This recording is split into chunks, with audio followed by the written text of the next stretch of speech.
Oh, hello everybody. That was me doing Mr. Ed. That's the second time he's come up in conversation tonight. Um, wow. Okay. So we're doing this. I got to remember how to DM again. Hello everybody. Welcome to the inaugural episode of Campaign 2 of Playing Games with Strangers. I am your DM tonight. My name is John. And there's some new faces here with us this evening. There's some faces that are not here with us this evening, and we're going to touch on that real quick. But let's run down who is here for our first and definitely not worst. We have returning cast member David Clements Humanman. I was wondering where you're going with that. Hi, everybody. Sorry, the adrenaline kicked in right when we hit record, and suddenly I'm going at 1,000,000 miles an hour. I literally feel like Harvey right now. I've lost my brain. Sitting next to David Humanman on my screen, we have Fi Squiddly D, Squid Zerwinski. It's me. It's her. And then returning cast member extraordinaire, although not the new one, Amanda Clements. Hello. Hello. You looked confused when I said that. I'm not the new one. You're not anymore. But we do have two the new ones. So for the first, the new one, we're going to talk about Ben Avery, comic book writer, movie writer, drama writer, yeah, podcaster. They say never meet your heroes, which is really, I've really screwed that up because Ben is legitimately the reason I started podcasting. So this is really awkward for me. This is going to be like doing an entire doing an entire series, except it's the episode that we had Katie Lee on. You know what I mean? Where everybody else was just like, and I'm like, I did not grow up with this. So this is like the inverse of that. Sorry, hero gushing. I don't normally do that on Strangers and Aliens, but I needed to give Ben his due. You're normally just, you're my peer. Like, you come on and we talk about things, and it's. I love that you feel that we're peers, and I'll let you believe that lie and drink that Kool-Aid. Sitting next to Ben, we have JM. Good evening. You got to say his last name. You can try. Yeah, go ahead. JM Stormcaller. I wish that was your last name. That'd be so sick in a month. That's what it means, It actually. totally changed. Yep. Okay, so to address the horse in the room that everybody else is making horse? jokes about. What? Well, maybe not a horse, but perhaps a broadsword. What? Is there a horse? Is it getting hitched? It might be. So JM and Squid, they are lovers and loving each other. That's a weird way to put that. Did I make that cringe enough for everybody? The cringe happened. Hey, by the time this airs. No, they are getting married, and so come around that time, we may or may not be probably will be taking a break for them to go be married for a while. In fact, by the time this episode airs, we'll be married. Sure. So that being said, hopefully, Lord willing. God willing, and the creek don't rise. Yeah. That being said, other personnel announcements. For those of you poo lovers, Josiah is still with us. He is not going to be on tonight's episode because he has other engagements, as did Celeste, but they do both have characters. I say as a question mark, but not as a question mark. Sure. No, they do. The character art. They do. No, it's just it came out funny because I hiccuped when I was talking, and so it came out as characters. So they will be along, just not this evening. And if you're wondering about Mr. J.S. Earls, he is not on the main show, but he will be returning to the crew as a member of the Patreon series, the Monster of the Week Patreon series. What's it called, Squid? It's your baby.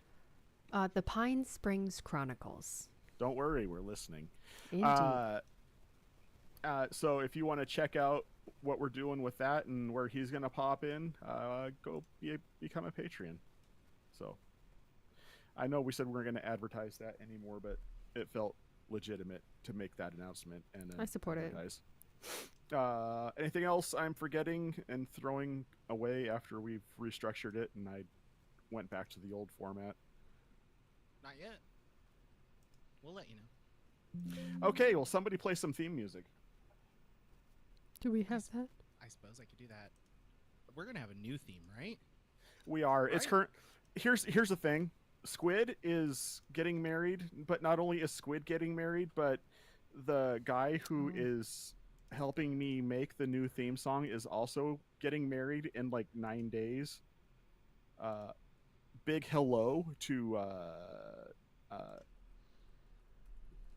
my mind's going blank. I am so AC. AC the Bard. I'm so sorry, bro. You know I'm better than this.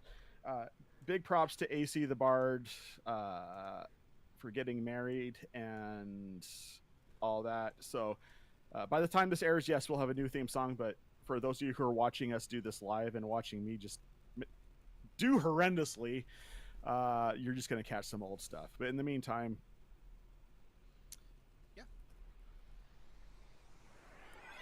Playing games with strangers, you know there's no danger. So come on in, we're all friends. Playing games with strangers.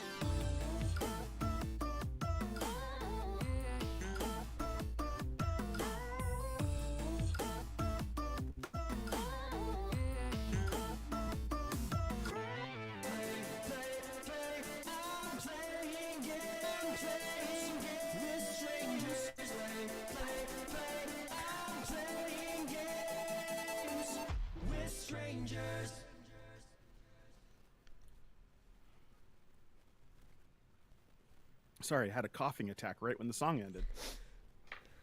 All right, so we open. It is a glorious morning.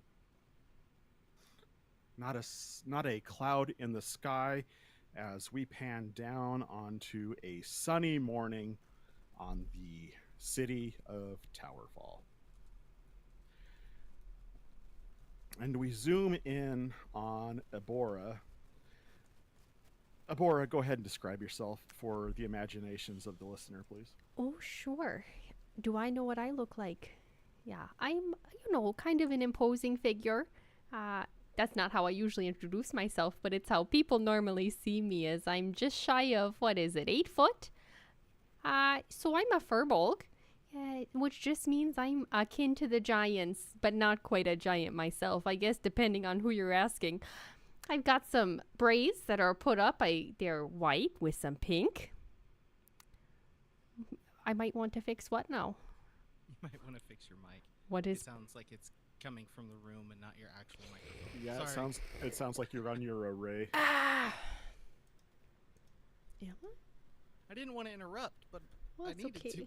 Yeah. Hi, welcome to live streaming, folks. BRB.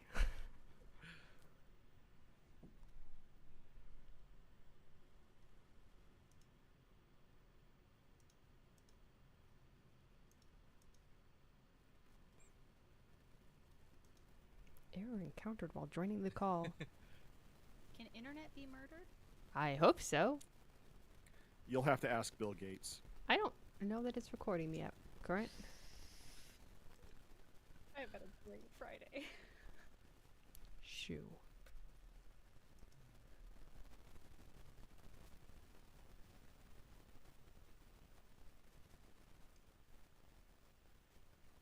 Okay, there we go. Hey, that's a lot better.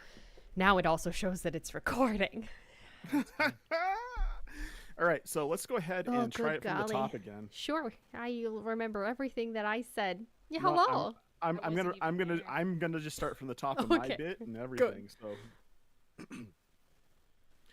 as we begin the camera pans down from the sky of a warm, sunny, blue sky day with nary a speck of cloud in the sky upon the boisterous and lively tower fall as people go to and fro, rushing about doing their business of whatever transactions they need to accomplish to suit the day's needs and hopefully not be hassled too much by the Northern Towerfall Guard. And we pan over to Abora. Abora, if you could please go ahead and describe yourself. I sure can. So I'm a rather imposing figure, as most people say, as I'm standing just close to 8 foot. I'm a furbolg, which just means that I'm akin to the giant. Not quite a giant, but close enough. I guess depending on who you ask, that means a lot of different things. Well, I'm a older woman, but don't ask my age, 'cause a woman never tells. I've got white braids, so the tips are pink, 'cause I like a little splash of color now and then. A bit of a darker color to my skin, and I like to put all the color everywhere else, so I've got, my herbs here on my belt and a couple of potions in case you need it, and also always have a bag of tea ready for calming someone down or amping someone up, depending on what they need. Oh my god, please tell me Abora is a quilter. Oh, well, I dabble. Oh. Yeah. When I've This got one- the time. This one's going to live to the end of the campaign, everybody. I'm Well, just I gonna say hope it so. now. Anyway, we venture down onto Abora as she is bustling about the streets of Towerfall. Abora, what is your normal day-to-day routine in Towerfall? Oh, well, it really depends on the day. I'm not one that's too beholden to routines, you see. I like to go wherever the, mood strikes. But I tend to stop at the shops in the morning, pick up what I might need. I'm a bit of a helper around town, I run a little apothecary and help with healing ails and listening to problems and giving advice. So I've probably stopped by the shops this morning and said hi to a few people and then said hi to a few more and probably forgot what I was doing. Usually I gotta go back out once or twice. Just about coming home now. Okay. Well, as you are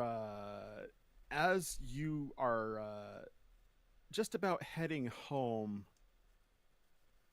you start hearing screaming behind you and running.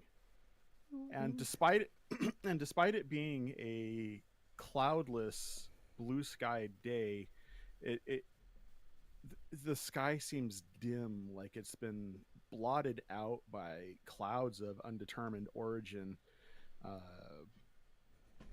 And as you turn to see what the screaming is behind you, you see gaping voids in the sky where tentacles are flying out of the sky and pulling people up. And as they're being pulled up, there is you're watching their bodies dissolve to almost ash. Now, for those of you who I'm not going to point that out. That is stupid. Go listen to Campaign 1. Sorry, I was trying to Jack Kirby a little side box in there. So, seeing this, how do you react? Well, I think I'm gonna give a little scream and rush a little faster towards home. Okay. As you're rushing faster towards home, a rift opens up the part of town that you're in, and many tentacles fly through this rift. And as you're running, you're watching people to the right and left of you get pulled up off their feet. Which direction are you running, by the way? To the east or west? Towards the east. Okay. Wait, north. Yeah, east. You're watching as these tentacles slam through buildings and rip people out of the ground. And you hear as one just narrowly misses, snatching you by the ankle as you're running. And when you go past the side street to where your home, where you would normally turn to your home, as you turn up the hill, you can just the town has become anarchy. There's fire everywhere, and people are panicking. If this was in a modern movie, you would just be hearing car horns everywhere. and instead you're hearing bullhorns. And so, um, but yeah, your street has been completely destroyed by whatever calamity has befallen this country.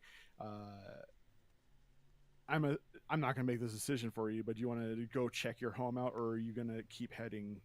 Where are you gonna go? I think as I'm standing there, I want to go home and check on my husband and son, but there's definitely a moment of pause as everything seems to be destroyed and everyone's running and it's just so loud. And I'm a tall person and I'm kind of loud myself, but it's a bit too much, and I'm gonna start running with the crowd. Okay, the crowd. There's no real distinct direction where they're running, because there doesn't really seem to be any area where there doesn't seem to be a safe space. Go ahead and roll a wisdom check for me, please. Oh, I guess I need a character sheet, don't I? That's a 17. Okay. You get the idea that your best chance of surviving the situation is to go where there is, I mean, based off of your observations of how things function naturally, is your best chance of survival is to go where whatever this thing is hunting is less plentiful. And it appears that people are what's on the menu. Yes, I think I'll pretty instinctively head towards the sea, since that's what she's most familiar with and what she's used to looking at out the window of the house. Okay. You start heading towards the ocean. Being as you are in the southern part of northern Towerfall, you find yourself out in the more taboo parts of the town associated with funeral rites. As you see a goblin. I forgot this guy's name too. Oh, Timbo? Tombolg. Tombolg, that's right. As you see a goblin pushing a small makeshift raft out onto the ocean and starting to paddle kick his way out away from the island of Towerfall. How big is his raft? He lays on it. It seems to be about the size of a human door. Oh, so there's room for two on there, despite what people might think. Thanks. Squid for the alley-oop. I am going to give you inspiration. I can make these kind of references all night, baby. I am going to give you a die of inspiration for catching the joke I was setting up and so thoroughly putting it into that basket. Thank you. That was fantastic. Don't let go of me, Tombolg. Don't let go. Draw me like your French girls, Yes. Tombolg. Yeah, Tombolg. You're an artist, right? Okay. Well, I think there will be that moment of perhaps wisdom said to come here, but it's perhaps the fight or flight instinct that says I need to be where it's safe, and that seems safer. So I will kind of call and just wait, don't wait, and then try to take over his raft. You can't hear him over you can't hear him over the bedlam behind you, but you can see that he's gesturing you to hurry up if you're getting on, sort of thing. I will hustle. Yeah, so you hustle and grab onto the side of the raft and kind of dip it down into the water as you pull your large body up onto it. As Tombolg comically grabs the other end of the raft and hangs precariously over the water as you situate yourself.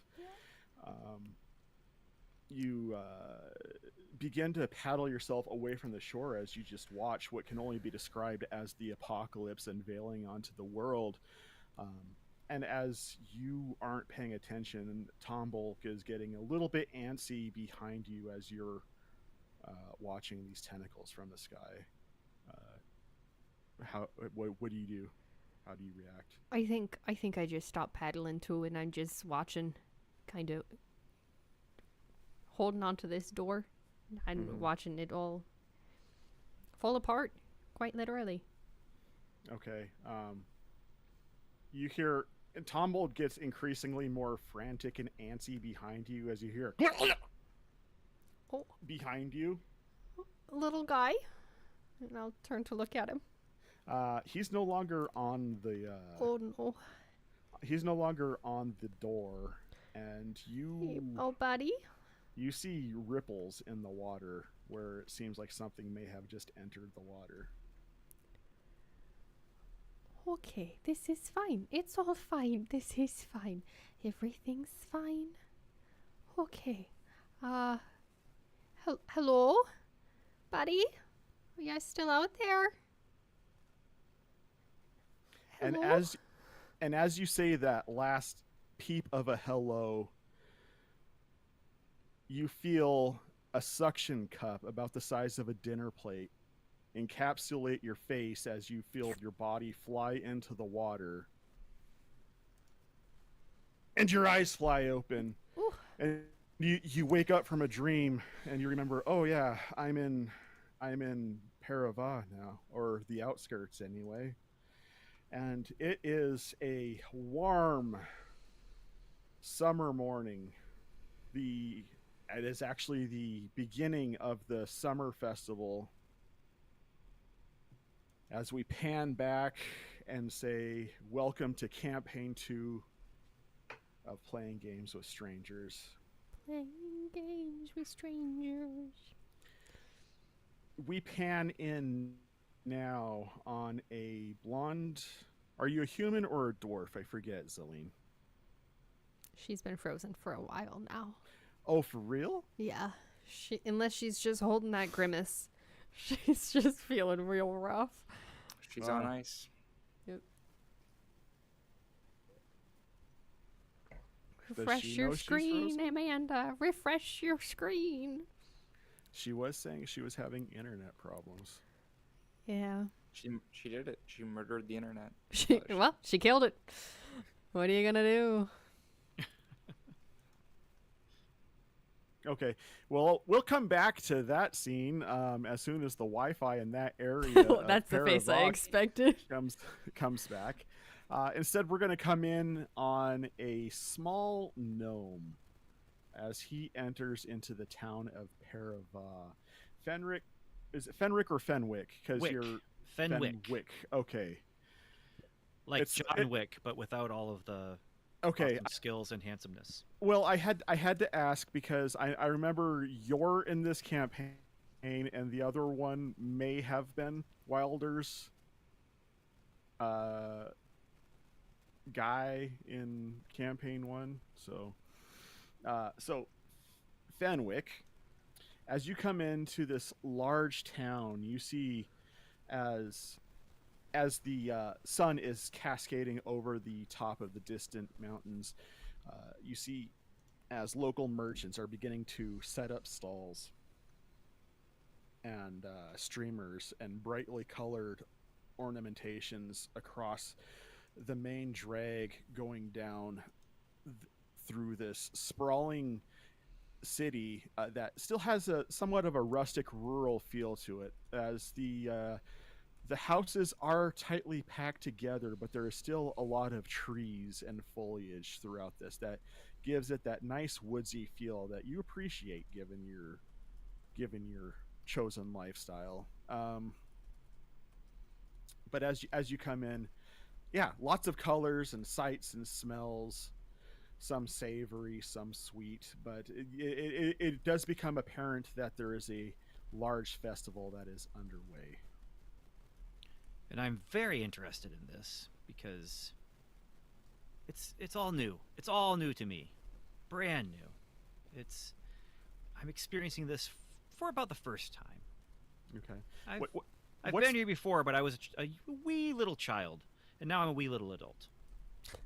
What's what does Fenwick look like for the listeners at home? So Fenwick's about 3.5 feet tall. He's tan. He's got a very, very tan skin where there's no clothes. Under the clothes is very, very white. Very, very white. He's leather trousers, sleeveless jerkin that he's wearing leather boots, but he does have a leather sleeve on his left arm and a glove on his left hand. These are not really armor or anything like that. They're there for reasons that if he trusts you, he'll tell you what the reasons are. He's got pointy ears or a pointy ear. His right ear is fine, but his left ear, the point is gone. It was lost in a long ago incident. And he carries 2 swords on his back. One that he never touches, that's all black and looks very nefarious. And the other is just a normal sword.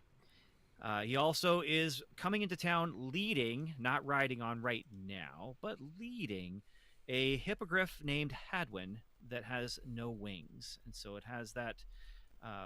Everything about the hippogriff is fairly normal, except that there are no wings on this beast. So it is just walking behind him very, very calmly, and actually not as impressed by all the sights as much as Fenwick is. Okay. And as you are leading this hippogriff into town,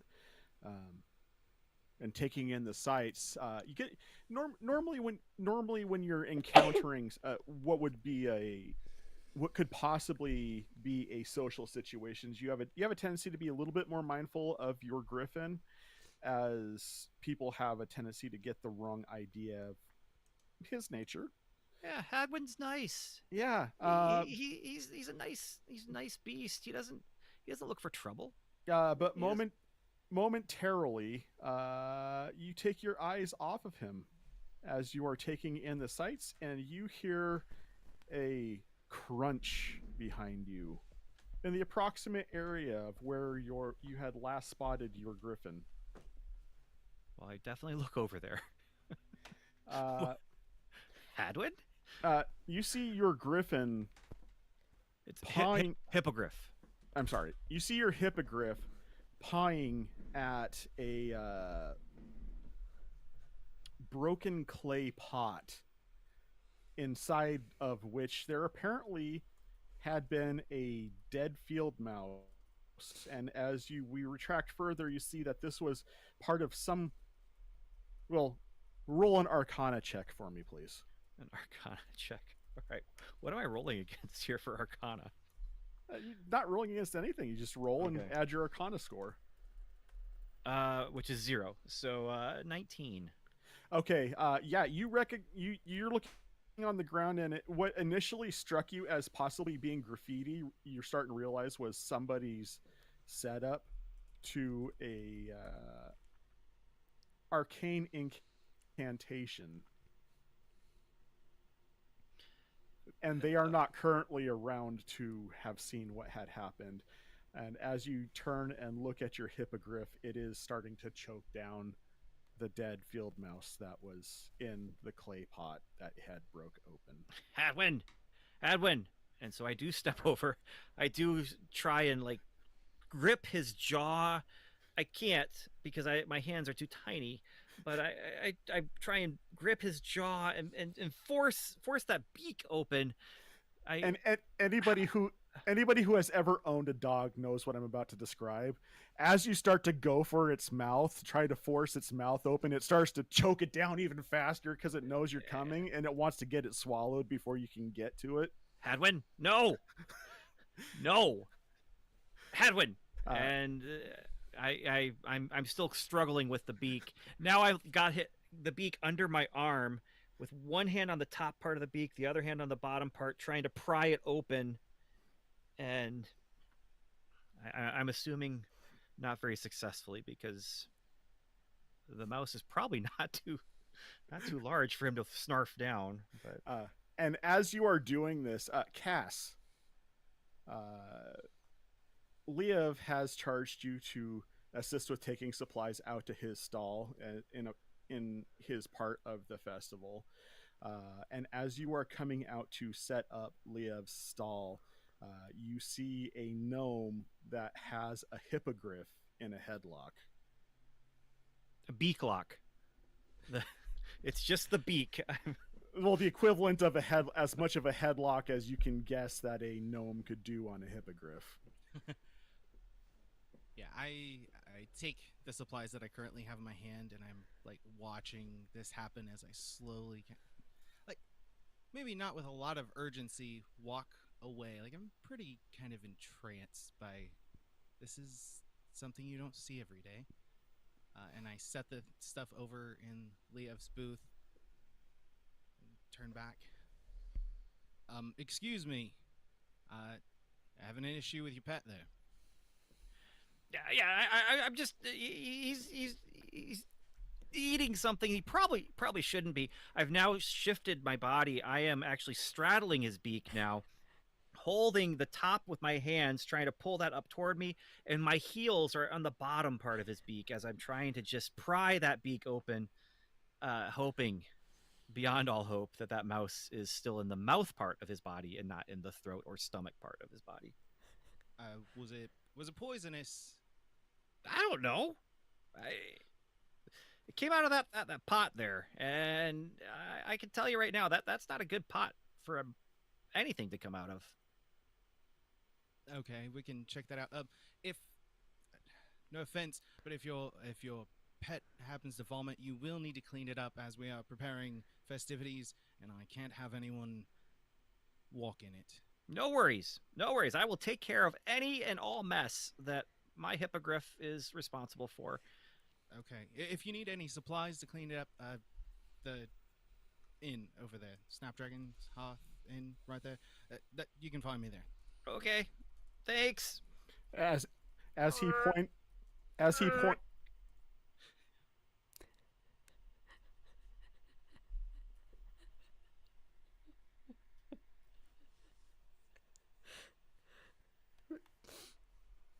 John die?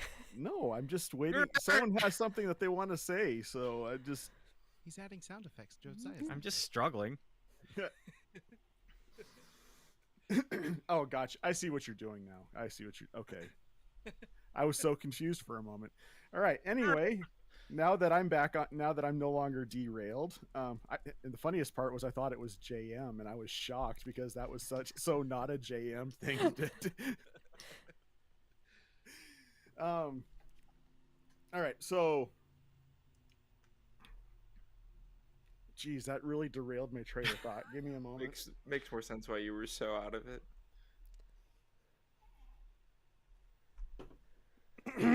Sorry. Hey, what does Casmus look like? We got him to describe it when you were still trying to get your internet figured out. Me? Oh, not you. Grr. I guess I missed it. Also not me. Yeah, you missed it. He's basically like a gnome. That's Fenwick. Geralt. It's Fenwick. Casmus. Oh, Kaz. Okay, Yeah, now I yeah. understand. I brought Kaz in by means of. Okay, I see what I did. Yeah, Kaz, go ahead and describe yourself real quick for me. I apologize, Dave. I have seen Kaz so many times up to this point it's not that. important anymore, right? Well, no, it's just I know what Kaz is, and I forget. I know who Kaz is, and sometimes I forget that not everybody else does. Casmus is a 6'2" tiefling with pale purple skin, intriguing, beautiful, wonderful yellow eyes, and currently donning commoner's clothes as he works in a tavern. Also, his horns are cut short intentionally, and he has his head pulled back in locks that are black, graying, and has a silver streak that runs all the way through. All right. Sorry, everybody. I didn't mean to step on Kaz's character like that. It's all right. It's fine. Dave, you know I love you. All right, so we're gonna Reed Richards the Tiefling. All right. Well, now you're Mr. Fantastic, Casmus. I mean, come on. My phone is just blowing up, guys. I am so sorry for hearing that in the background. John is so popular. Oh my gosh. I actually have a lot of stuff happening in my life right now, but we don't need to talk about it. All right, so we're gonna pull back out, And then come back down again and focus on Zelene, now that her bandwidth is allowing her to exist. Zelene, I am imagining you have snuck out of the monastery to go see the festival that you have heard so much about. Yeah, I did that. You did do that? I did. This is a suggestion. If this is just a suggestion, if that's not how you want this to roll, by all means, we can go about it a different way. Well, I believe at this point I am acquainted with Ebb, or yeah, that's the page I thought we were on. Our intros do mention each other, so. That's right. Okay. I apologize. No, that's okay. I just didn't want to. I knew. Might have had. We've never done this before. This is our No. first time.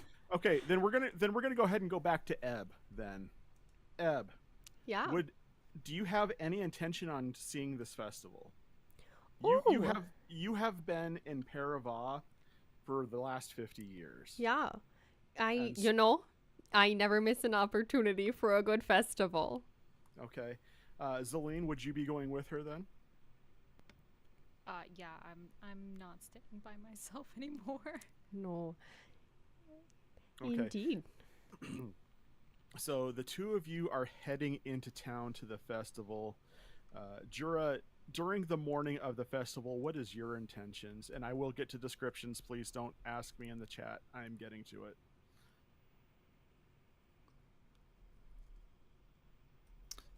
Jura has spent the night at an inn on the mainland, which he hasn't done for some time. He usually keeps it to a few hours at most. He is looking aggressively for a young man who is moving quickly and has particularly loose fingers. So he is looking for somebody who is following and putting eyes on other people and trying to steal from them. Okay. Okay, so as you are coming in to Parava, because it would make the most sense that if you're looking for that, you're going to be checking out the festival. Mm-hmm. So as you are coming into Parava, you encounter Zelene, I forget, are you a human or an elf? I'm a high elf. You're a high elf, that's right. You encounter a high elf traveling with I forget the name of your race too. Furbolg. Furbolg. You can call me a giantkin if you want, or you can just call me Ebb. Kind of encapsulates it.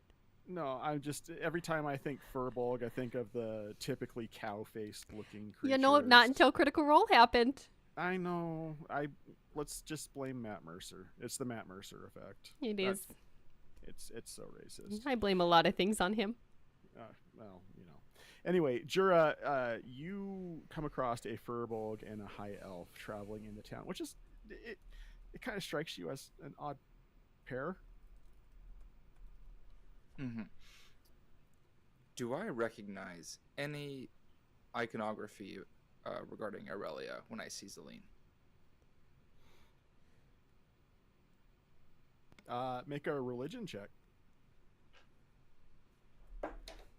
Sorry, I forgot how to DM there, and I thought you were asking her.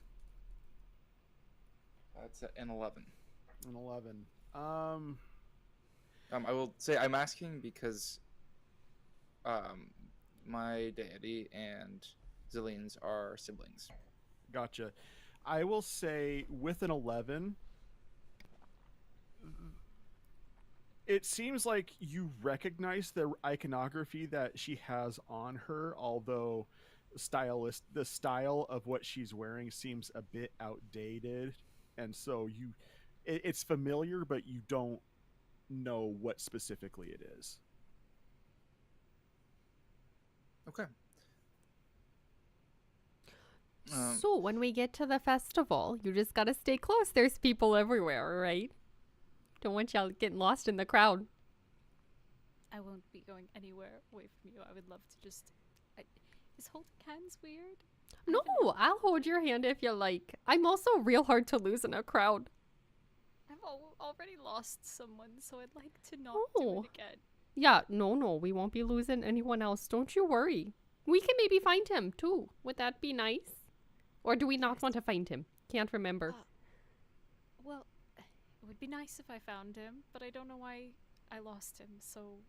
Well, that's the way it goes with a lot of people. You know, sometimes we just don't know and then they're gone. Okay, Jura, you overhear this conversation, watching these two. Eb, Yeah. you've already described yourself, so I'm not going to finish my question there. Zelene, go ahead and describe your high elf self. So, next to Eb, you'll see a high elf with a fair complexion and very long blonde hair, abnormally long for the way most women tend to wear in the style. They're dressed in just older religious robes with a sash that does have the crest of Aurelia, which is a golden sun moniker. And then she does have with her, for some reason, she's carrying around a frying pan. You never know when you need to cook a meal. And Jura, as you guys are walking, you encounter Jura as well. Jura, go ahead and describe yourself, please.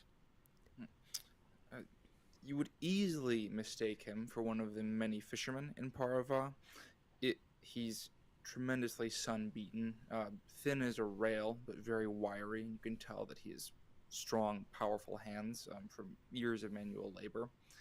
If it wasn't for his dress, which consists of a set of overlapping black cloaks, which are coated in some sort of shiny, reflective substance, almost like a rain jacket. He wears a large, wide-brimmed hat, and underneath it there is very long, stringy white hair. And you would assume he's quite old, but his stormy blue eyes belie that just a little bit. And if you look right at them, they are vivid and vibrant, with the life of a much younger man. Is that him, Zelene? I'll lean down, but Eb still talks loudly enough to probably hear. No, it's definitely not. He's much younger. Okay, so we're not much younger then. Hearing this distressed young woman call out for somebody who has perhaps abandoned her that maybe might match the description of Jura's quarry, he will move a little closer and very politely interpose himself. Excuse me. Yes. You said you're looking for someone. Well, we didn't actually say that to you, but yeah. We Well, are though. Well, yeah, we happen to are, be- of course. I happen to be from the Shrine of Tanaris, just off the coast, and I am looking for somebody who is about your age. Perhaps Mine or you hers? know them. Yeah. 2 different ages here. Hers. He's looking at Zelene as he says this. Not me? I would hope not me. I don't know you. But I've been who are you waiting looking for? for a girl. I'm looking for a young man. He's quite a pretty young fellow. He's pretty young, or he's pretty and young? Both, actually. Like a pretty young thing. Indeed. A Wonderful. charming, roguish type, Great. I would say.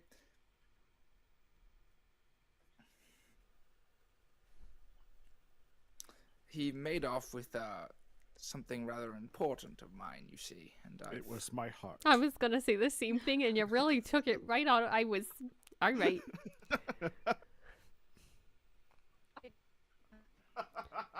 Hold We're on, having very- Amanda. You're a bit of a robot at the moment.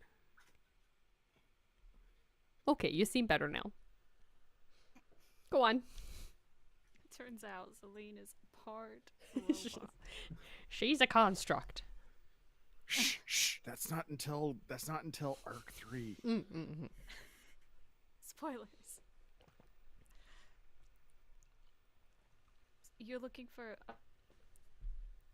Nope, there it happened again. Nope, it's just so because you bad. tried to talk, yeah. You were good up until then. Then you really just... Now it looks like she got caught mid-sneeze. It does, yeah. A little bit like that. What a shame. Dave, you needed screen capture that and then just... That's, that's also a good face to capture. I got it. Okay, Zeline, go, quick. Before it leaves again. You're looking for someone. Try it again, more She's convincing. she's hysteric. Don't worry. I do believe that is the summary of what I have just said, yes.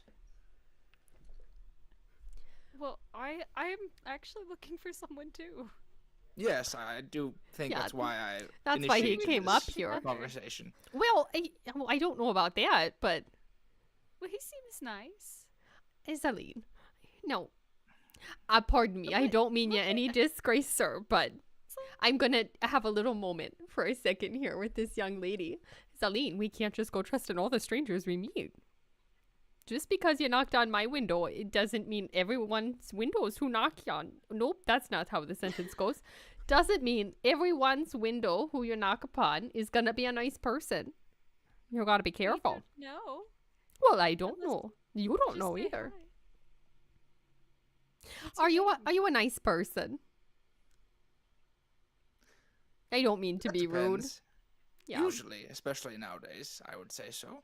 Oh, You know, I have seen you before at the festival. me. I forget your name. I'm so sorry. Yes. Well, I'm Eb, Abora, or Mama Eb. Whichever one you want to call me.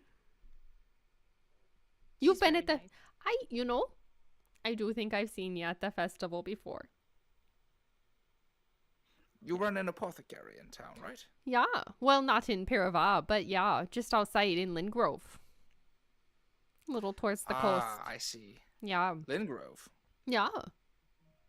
Interesting. Is Yes. it?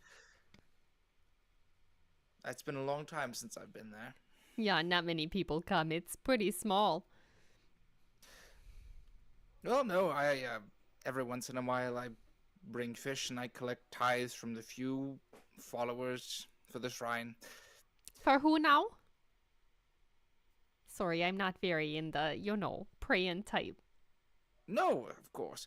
My name is Jura, and I maintain the shrine on the Isle of Tanaris, just off the coast. And actually, you caught my eye, young lady.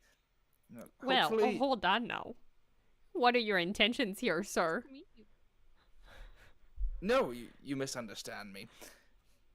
He looks and very formally presents himself and says, "Surely we can hope he'll return home to you sometime soon," and bows his head. Who's coming home to who now? Celine also bows her head and back at him. You are a priestess of Aurelia, yes? Yeah, how did you know? Have we Oh, met? well, no, we've never met. We just have a loose affiliation, I believe, religiously. So we haven't met, but we know each other? In a manner of speaking. You could say that the arc that guides our lives is connected. Oh, okay. I don't like studying, so I don't know how that works, but nice to meet you. Eb, Yeah. you hear a familiar voice in the back of your head as that conversation comes to that cringeworthy end. Yeah. The familiar voice goes, he's a catch. Well, I don't know about that. He's talking about a lot of religious things. I will say this in my head, not out loud. Yes, but he is intelligent. Well, there And are, there are a and lot the- of intelligent people out there. That doesn't mean they're all catches. The capacity for wisdom and intelligence can be genetically passed. Yeah, but they're not mutually exclusive, and sometimes they don't show up in the same people. In fact, I find that often wisdom and intelligence don't go hand in hand. Keep an eye on this one. Well, all right. He may be a suitable mate. Well, I don't know about that. For you, it could be weird, but I could ask him. If you say so. No. Dibs. Don't worry. Go off, girl.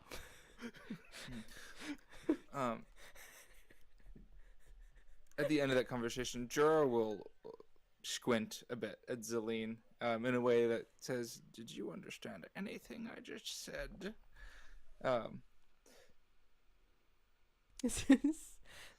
Sure.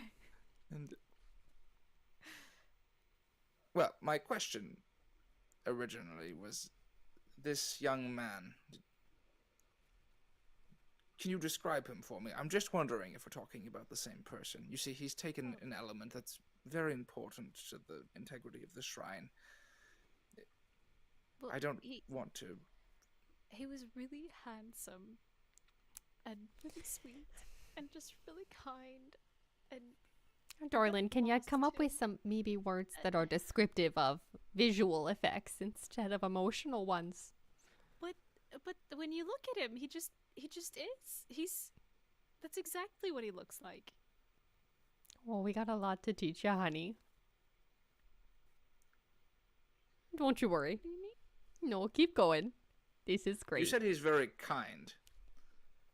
Well, I thought he was. Ebba's just shaking How her did you- head from What? behind Zelene, just like, Jura will smile kind of sheepishly out of one corner of his mouth and turn back. And how did you come to lose him then?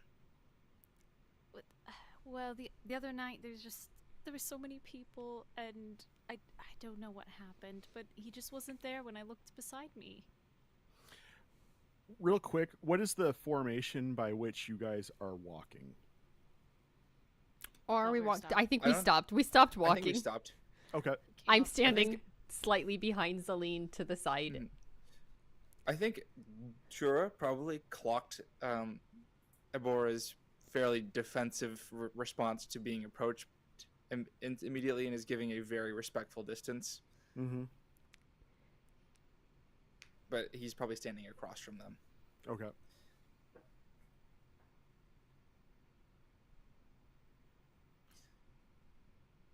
Well, that's interesting because I was giving him a place to sleep, food to eat, and I also turned my back for a moment. There was nobody around. There was just the two of us, and he was also gone. And he was also handsome and kind. Devastatingly so. Oh, Although, the kind part I might withdraw as he did take one of my lifeboats. do you have more than one? I do. Well, then I it's didn't not- swim here. Not too rude. Now, it's not kind, of course, to steal things. Don't steal things, Zelene. But, at least he didn't leave you stranded, so that's something. Well, perhaps he had something of incredible importance. You never know. Maybe he came here. To leave someone Because else? people have all sorts of reasons for flitting about. I just want to have a conversation with him. Yeah. As Jura says this, you guys hear the loud shriek of a hippogriff, followed by a male shriek afterwards, coming from more centrally in town. Oh, well, that doesn't sound so good. Would you guys like to walk together? Sure, maybe that's him. What was that? Well, let's I've go. never heard that sound before. I've never heard that sound before, and I've heard a lot of sounds in my life. So, I have heard that sound before. oh, well, why don't you lead the way then? Celine's gonna just start walking towards the sound. I will follow. All right, so as you guys apparently go single file with Jura in the Oh, lead. I mean, I and- assume we're just kind of group walking, taking up too much of the sidewalk. All right, you come into town and you see a hippogriff leaning forward towards a gnome who is on the ground, prone, leaning back on his elbows as he's looking up into this gaping mouth of this hippogriff as it's standing over him. Can I, just kind of use speech of beast and leaf to talk to this hippogriff and just be like, you need to calm down there, buddy. We're in the middle of a town. Can you not eat that little fella? Is that a role thing or is it just happens? No, thing? so I can just communicate in a limited manner with beasts and plants, and they can understand my words. Oh, right. That's the Furbolg It's just thing. a little yeah. Furbolg thing that I do. Yeah. Uh, in its own weird way, it kind of communicates to you like you're misunderstanding the situation. Ooh. Well, I apologize for butting in then. Carry on. Are you okay down there, fella? So I stand up, and now, because his mouth is open, I just reach right in. My arm, my left or right arm, just goes straight in. My head is inside his beak. It maybe even looks like I'm doing some sort of a Sigdedenroid, but like I'm It didn't just go well for reaching them. down and just like, come on, give it back. Don't. Ah, it's gone. Actually, right as he says it's gone, the hippogriff cocks its head back and tosses this gnome back into its mouth. Ooh. And then it starts making this jerking motion with its head. Many cat owners would understand this motion that I'm about to, but it starts making this jerking motion with its head, and you hear this, and then it kicks up a large. Well, it kicks up a gnome, and the gnome Yum. is holding on to a couple pieces of a dead rodent. So close. So close. I'm gonna just repeat my previous question. Well, I'm not doing as good now as I was when you asked me before, but I'm You were doing better when you had a hand in its mouth. well, I wasn't covered in his saliva and Well, I suppose Little that's bit of- true. What are you doing? Would you like a phlegm. handkerchief? I just had a little handkerchief. I don't know Zelene? if it's big enough. Zelene, as you say, what are you doing? And you lean forward to look into that. You trip over a piece of broken clay pot on the ground. And you fall onto what looked like to you graffiti on the ground. Actually, before I say what it looks like to you, why don't you make an arcane or an arcana check for me, please? Can I check it as well? You can as you can as just a reaction for understanding the situation, but not for a reaction as preventing what's about to happen. Ooh, well, all right. I got a 5. Okay, yeah, it looked like graffiti to you. Nice. Hey, lady. Hang on, Ben. This is things. This is a moment in time happening. Hey, lady. What did you get, Aurora? Oh, I 13. Oh yeah, you're looking at a botched teleportation circle. Oh, that's not good. Apparently, someone was powering it using a life pot that had been broken, and whatever was in the life pot is no You know, longer there. Kids will do anything these days. Okay, so Zelene, unfreeze the moment now that you saw where you were landing. You hit the ground pretty hard. And as you open your eyes, everything is in black and white. And can you take your headphones off for a moment for me, please, Zelene? Yeah, get out of here. To the rest of you, and Cass, this happens right as you're carrying more stuff out past the weird guy wrestling the hippogriff. You watch as this blonde high elf hits the ground, and as she hits the ground, where either some of you recognize a spell versus some of you don't, just see graffiti, the flesh, fluids, fats, and everything else outside of her clothes and hair are teleported off of Zelene as she lands on the ground and begins to push herself back up. Essentially, what you see is a clothed skeleton with blonde hair. Longer blonde hair than most skeletons that you've seen. but blonde hair nonetheless. Can someone tell Zelene she can put her headphones back on? So yes, Zelene, as you look up and everything's in black and white, you see some fairly unexpected looks on the faces of those who just watched you trip. Where do the colors go? Oh, well, darling, I don't mean to alarm you. Why don't you take a seat for a second? I'm already on the ground. Yeah, you just stay right there. Don't move. It'll be all right. What happened to care? Well, that's a good question. Can I cast Detect Magic, please? Yeah. Hey, what's going on here? She fell into a botched teleportation circle, and without the life source to power it effectively, it only teleported everything except for her skeleton and her Oh. to somewhere. Well, I'm stumped. Is this an illusion of some sort? No, I don't think so. Are you sure? She seems unharmed. She does, but, it seems as though... do you know what these symbols are?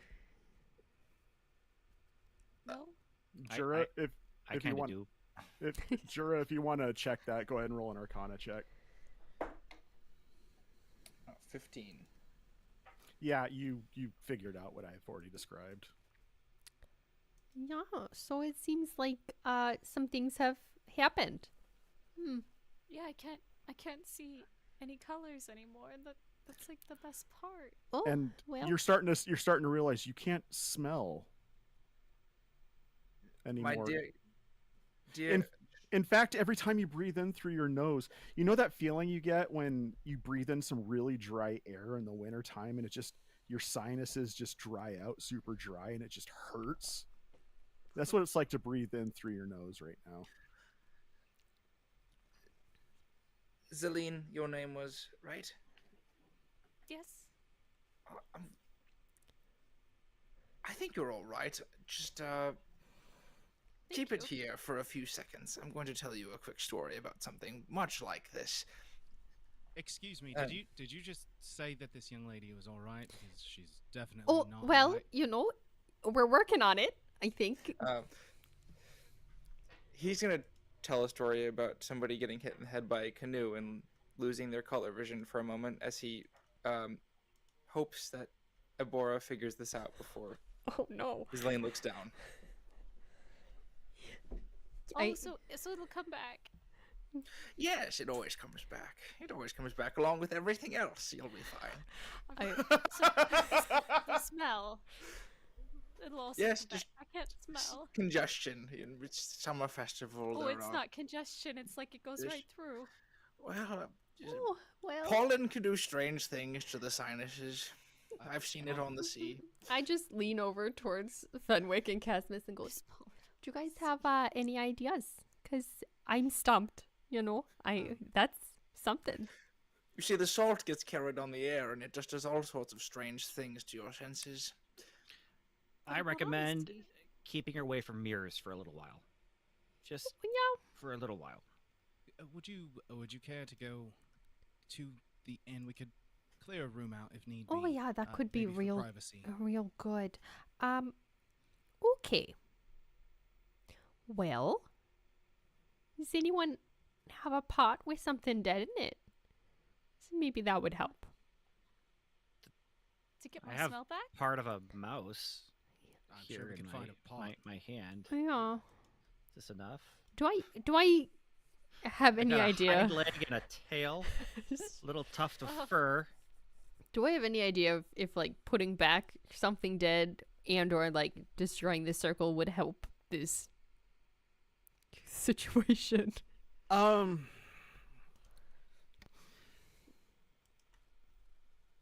Roll Arcana.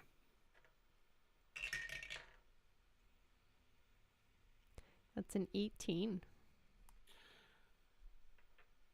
You examine this circle of teleportation and how it was set up, and how this life source was positioned, and what kind of pot was used, and all the intricacies of the spell. And best you can tell, um, the way the circle was set up is it was using a life form from the location it was sending to. So if you were to deposit something from Parava, you would go to someplace in Parava. Oh. So wherever this animal's from is where, other things have gone? That would be the most logical None of conclusion. that helps me to fix this, although it's Ye- interesting. It's not my job to fix it. You just asked me what you knew about it. Well, no, I asked if I could fix it, but that's okay. Okay, so I think what we need to do is find out where this circle goes to, and then we go there, and then we just pop her back in. Yeah. What circle? Oh, the circle on the ground. Don't you worry. It'll be fine. We should take you over to the inn. Maybe have... Do you look on the ground as she says the circle on the ground, Yeah, I looked Celine? at the graffiti. As you 'cause- look down where your hands are holding you up on the ground, you see skeleton hands holding where you expect to see your own hands. And then I, of course, move away from the skeleton hands. They follow you for some odd reason. We should go now, please. What? I think. Yeah, why don't we get you Are these? a blanket? Oh wait, are these? These are my hands. I'll just, Relax. arm around her shoulders and... As Eb says we should get you a blanket, you realize you no longer feel hot and cold. You no longer have that sensation. What are the statutes for necromancy in Parava? It's generally frowned upon. Yeah, Jura is gonna stand as close to the skeleton as possible, so we don't look like a bunch of degenerates. Eb's just gonna use most of her body to, pick up Celine, start moving us towards the inn. But Yeah, well, you know what? We're gonna get you fixed up. I don't have a tea for this, but I've got other things, and we'll figure it out, just like most stuff. Yeah. So I grab Fenwick's harness and pull him along and say, Hadwin? "This is your fault." You're Fenwick. Hadwin. Yeah. Hadwin is the hippogriff. Yes, you said you grabbed So your I grabbed- harness, so... Yeah. I grab Hadwin's harness and say, "This is your fault. This is all your fault. I would volunteer you to be in a pot if you were small enough to be in a pot, and I didn't love you so much." And we follow along behind. I rush hurriedly to the inn and get the door open. And Liev, we have a situation. You may need to man the desk for just a moment. Oh, well, I suppose I can do that. Thank you, sir. You see another furbolg, albeit this one is of the cow-faced type, come out from the back as he comes towards the front.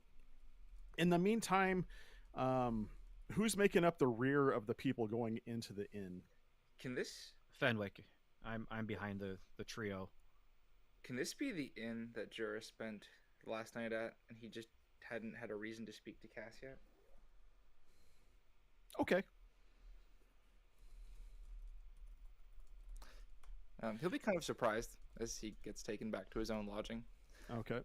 Real quick, Jura, before we start diving into that, because there was a little tag I was going to throw on the end of that. Yeah. Fenwick, I need you to make a... What's your passive perception? Let me ask you that. My passive perception is 12. Awesome. So as you are starting to go towards the inn, you take a quick look back just to see if anybody saw you guys around that area to know, because you do feel like your hippogriff may be responsible for this situation. So you want to know how into it you really are. he is. I I don't so feel that way. He is. right. So you turn to look back to see if anybody else had noticed you guys making your quick exit from that scene, just in time to notice a drow walking back over to his area where that circle was at, and he stands there. He looks confused, and he starts looking around as he's holding a sign saying, "Come visit the lost pair of I'm sorry, come visit the lost Pan Purdue." Pan Purdue. Okay.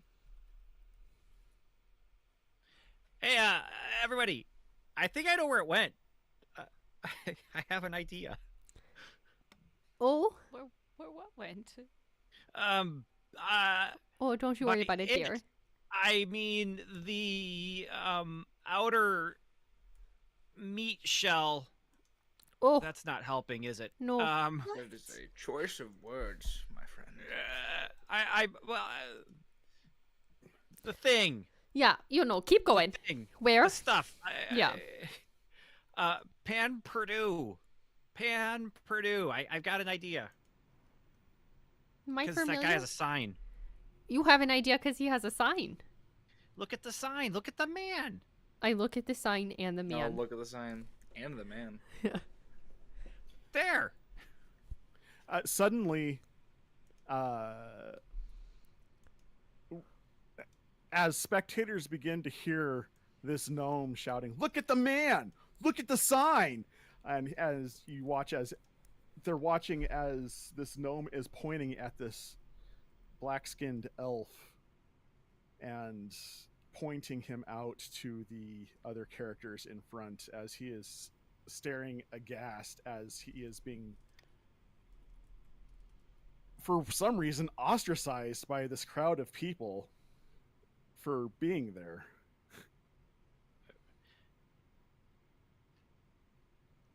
Bye. Let's get inside. Does his sign have anything like connected to his Yeah, symbols or? you don't see any symbols on there. All it says is "Come visit the lost Pan Purdue." Have I heard of this Pan Purdue before? Go ahead and make a history check. Can I also make a history check? Yes, anybody who wants to try to recognize Pan Purdue can make a history check. That's a 19. Okay. It's 13. It's a solid 7. That is 19. 9. Why would you know these? Okay. I read books, I guess. I don't know. Anybody who got above a 10, because this would be standard school stuff.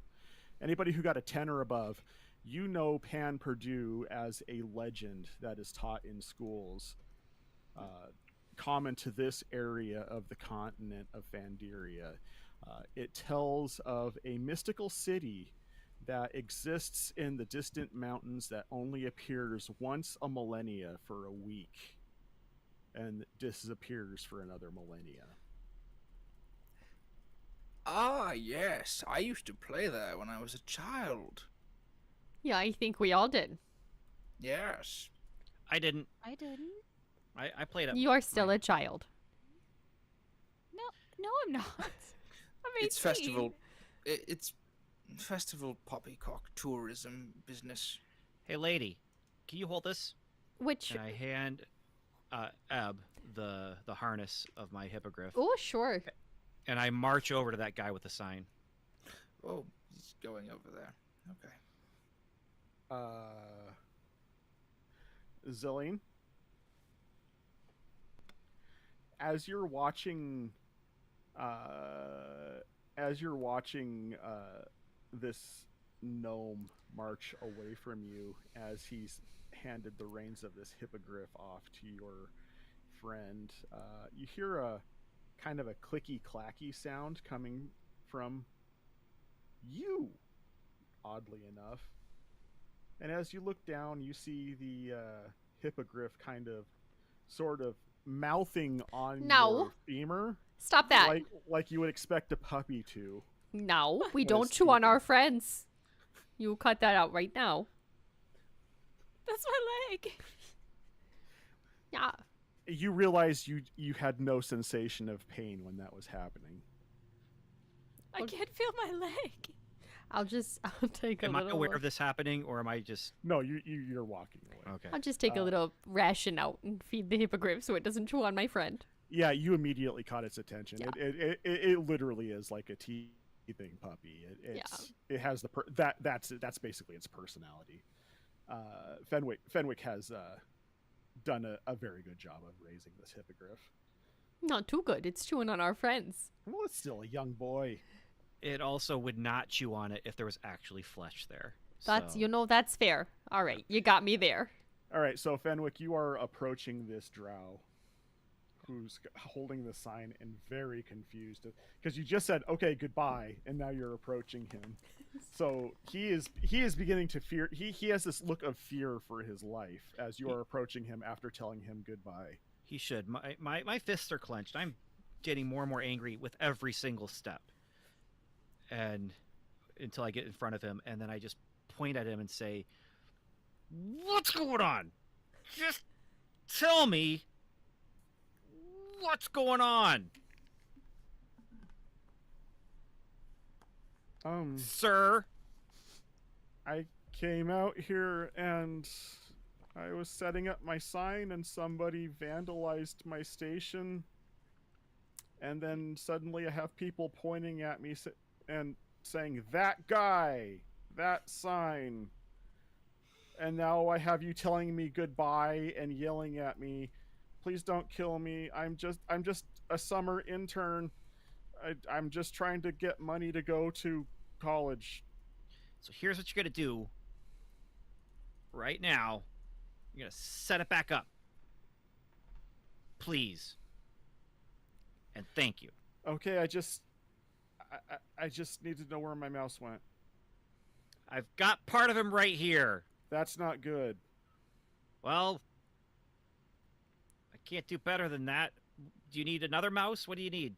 I need a living being from where this is going. You don't have extras?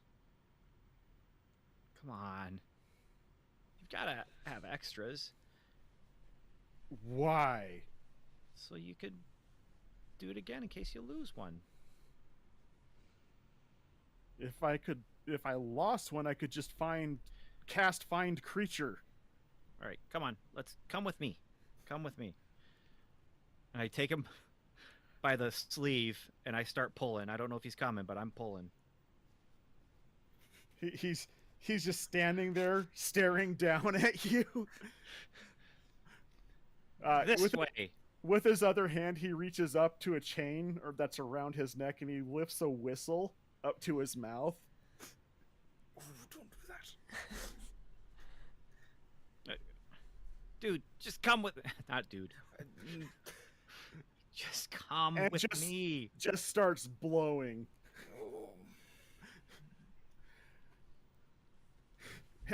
How is everybody else reacting to this situation as it's unfolding?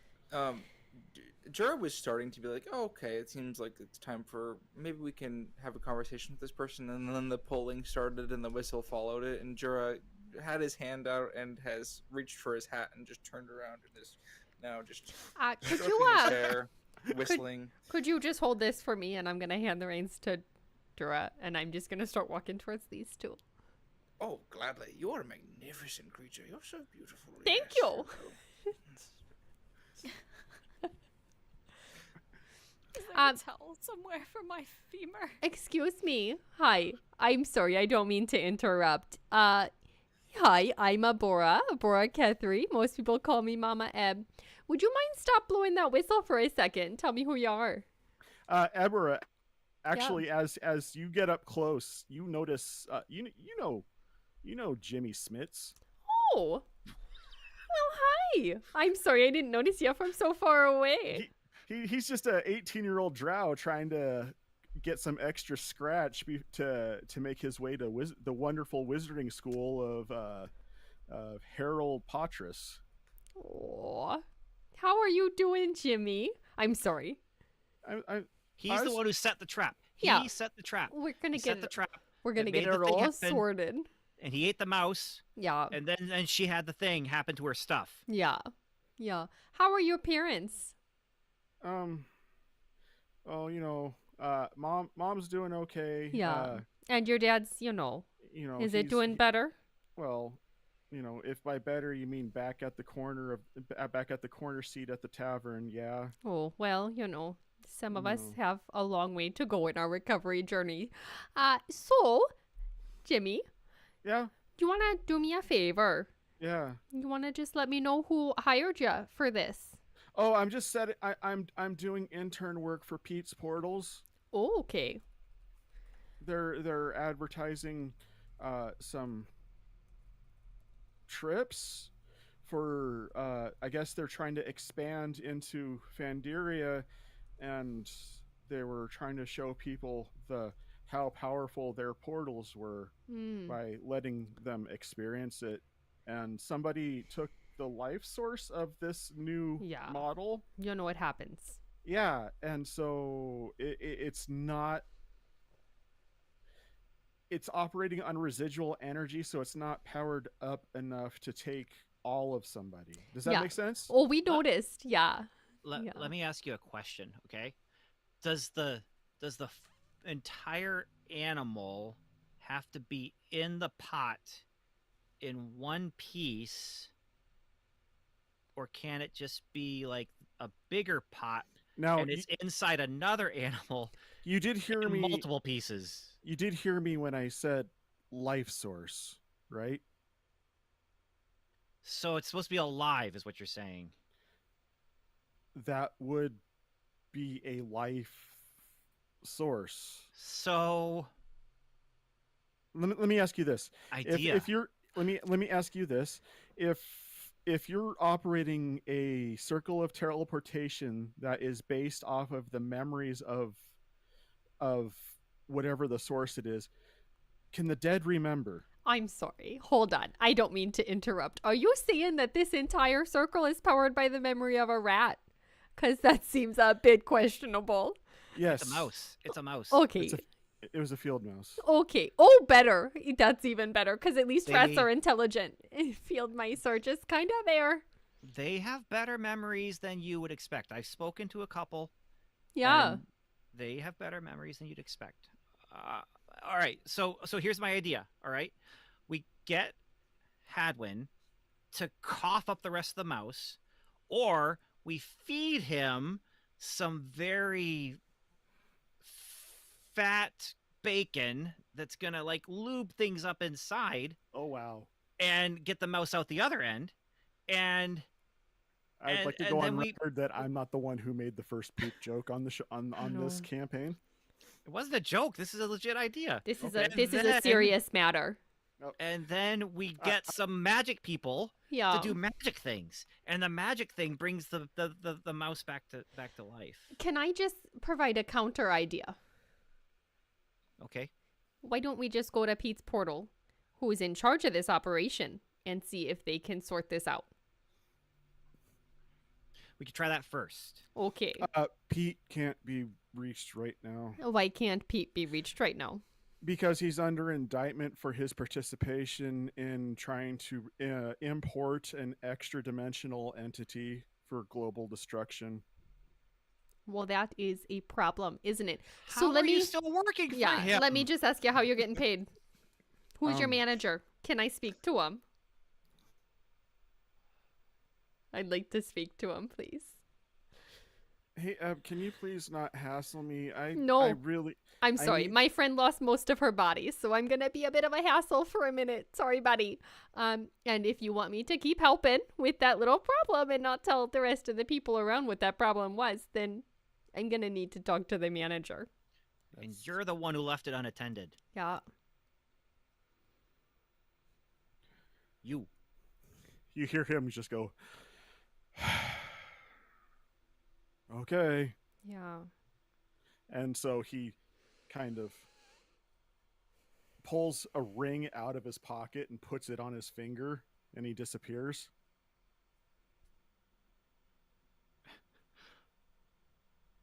Do I still have his sleeve in my hand, or is he like gone? Actually, yes, you still had the sleeve in your hand, and as he puts this ring on his finger, you have a momentary sensation of breathlessness, and suddenly you are in a very calm wood where there are a bunch of trees around. And Alone. no, you're Where? you're holding on to Homeboy's he's there, sleeve, okay. and he's like, "Oh, yeah, you can't follow me." Yeah, you can't lose me. You'd be surprised how easily I probably could. I need to take you back to your place, or this is going to break very bad for you. Come with me, please. And he grabs you by the arm, and he drags you into a pool of water, and he puts another ring on his finger. And from what you guys saw, you watched the two of them pop back, except he's got Fenwick by the wrist, and he goes, "I'm sorry, I took this with me. Can someone hold this? It would not be good for him to go where I'm going." No. Jimmy. Hi. It's me again. You're not escaping. Yeah. About the whole situation with my friend. You know? Yeah. Who's paying ya? I don't know, someone from corporate. They've got a whole HR department, and they just have it direct deposit into my closet. You know, just kind of a bag of gold every so often. It's they call it direct to closet. Yeah. Okay. Hey, Jimmy. I'm gonna Yeah. need you to focus on me for just a second, all right? Okay. Are you paying attention? I'm just kind of hoping I'm not going to get fired. I really needed this Okay. money. Hey, Jimmy. Are you paying Yeah. attention? Yeah. And Eb's gonna put hands on either side of his face. I'm gonna need you to take me to corporate right now, okay? Because my friend lost most of her body, and that's kind of upsetting for all of us. All right? I'm pretty upset, Jimmy. I'm upset. And I don't like saying that. It makes me feel bad to tell you that I'm upset, okay? So it makes you upset to say you're upset? Yes, it does, Jimmy. So it's upsetting to say you're upset about being upset. Yes, and so you can see how it's just getting worse. It's just kind of spiraling in an endless loop, okay?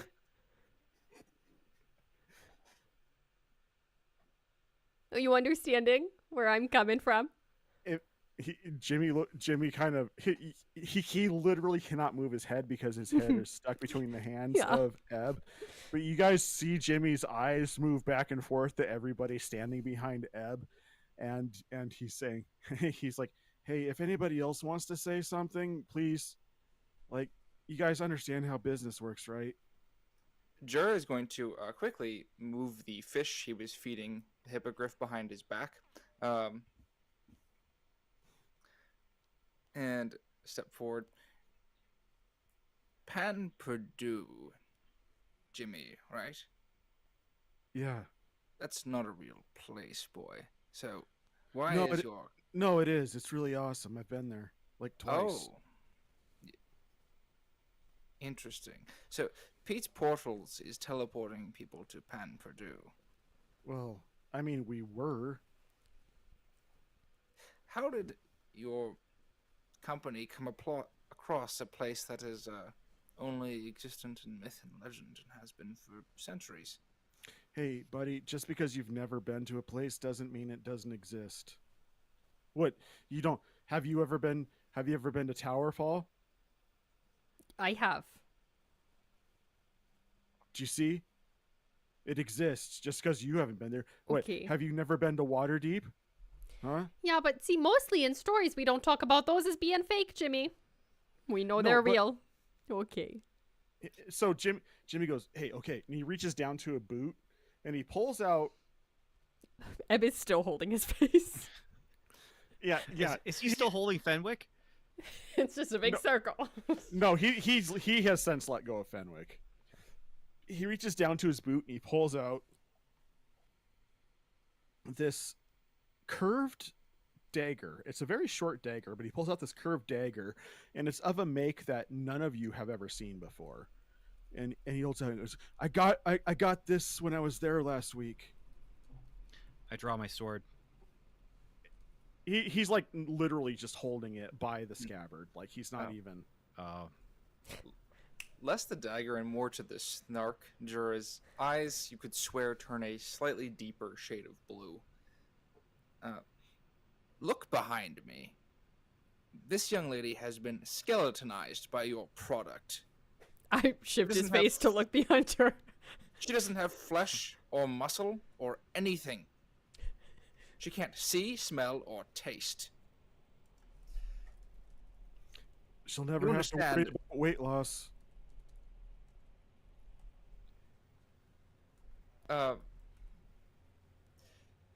Jura will look to Ebb at that comment as if he feels it is not his place to rebuke, I just but shake him. feels that something should happen. I just give him a shake. I kick him in the shin. Well, let's not resort to violence. Yes, let's resort to violence. This is the perfect time to resort to violence. You kid, what are you doing? Stuff, stupid stuff. Okay, well, I say we kill whoever let that hippogriff eat my life source. I don't think we need to be Don't you turn killing this back on anyone. him. Don't you turn this back on him. On who? I'm not blaming the hippogriff. I'm blaming who's responsible for the hippogriff. Ebb, what was this young man's special problem that you Oh, well, I mean, briefly mentioned? yeah, I provided him with a bit of an herbal remedy for a problem he had going on. Would you like me to tell him Oh. about it, Jimmy? I am interested, actually. I'm curious. Tell me more about what you do, Ebb. Eb, just Kidding around, but before you do that, I just want you to know, I know where you grow some of your herbal gardens. Oh, that's fine, Why are Jimmy. That's Why are we fine changing too? the subject? Yes. Because I would- I've eaten a lot of asparagus. That's all I'm saying. Okay. That's good for you. It turns your pee a weird color and it kind of smells, but Yeah. Think about it. okay. I've You don't thought think about that's it. gonna? You don't think that'll affect the medicinal properties of your plants? No, probably not, Yeah, we'll see. Jimmy. I'm going to need you to lock it in again. I'm going to need you to look me in the eyes, okay? You'll stop threatening me, and maybe I'll be a little I'm bit not- more helpful. I'm not threatening you. I asked you a question. He threatened you, and I told him to stop. So, But I'm not stopping. Yeah. Consider the threat still valid. But Do you it see? sounds like it was an accident. Mr. Smits, I believe you're postponing my customers. If you could please go about your business. Folks, you can come right on in. I have a room prepared for our Yes, special guest. go in for your room, and I will go get my manager as previously requested. We're coming with you. I'm not saying I don't trust you, Jimmy. It's just that I don't really trust you. And We have a I hate to situation. say that. Yeah. It makes me feel bad. I'm sorry. This man took most of my friend's body and teleported it elsewhere. Mr. Smits, we've had conversations went about where? Using these portals near the hearth. We Lev has talked to your manager before, I believe. We've had trouble like this, but not quite like this before. So if you could please take your portal, move away, and we won't have an issue. We also do need a remedy for this young lady, I do believe. Yeah. So it would be great if you could help us out. He like turns his eyes over to your directions, Cass, and he goes, I would love to be able to help you, but this lady has a hold of my face. This gnome has a hold of my arm. I'm trying to get my supervisor, but they won't let me. But just let him go. I'm sure he'll fix it for us. Maybe. Okay. Does he have like a coin purse or something on him?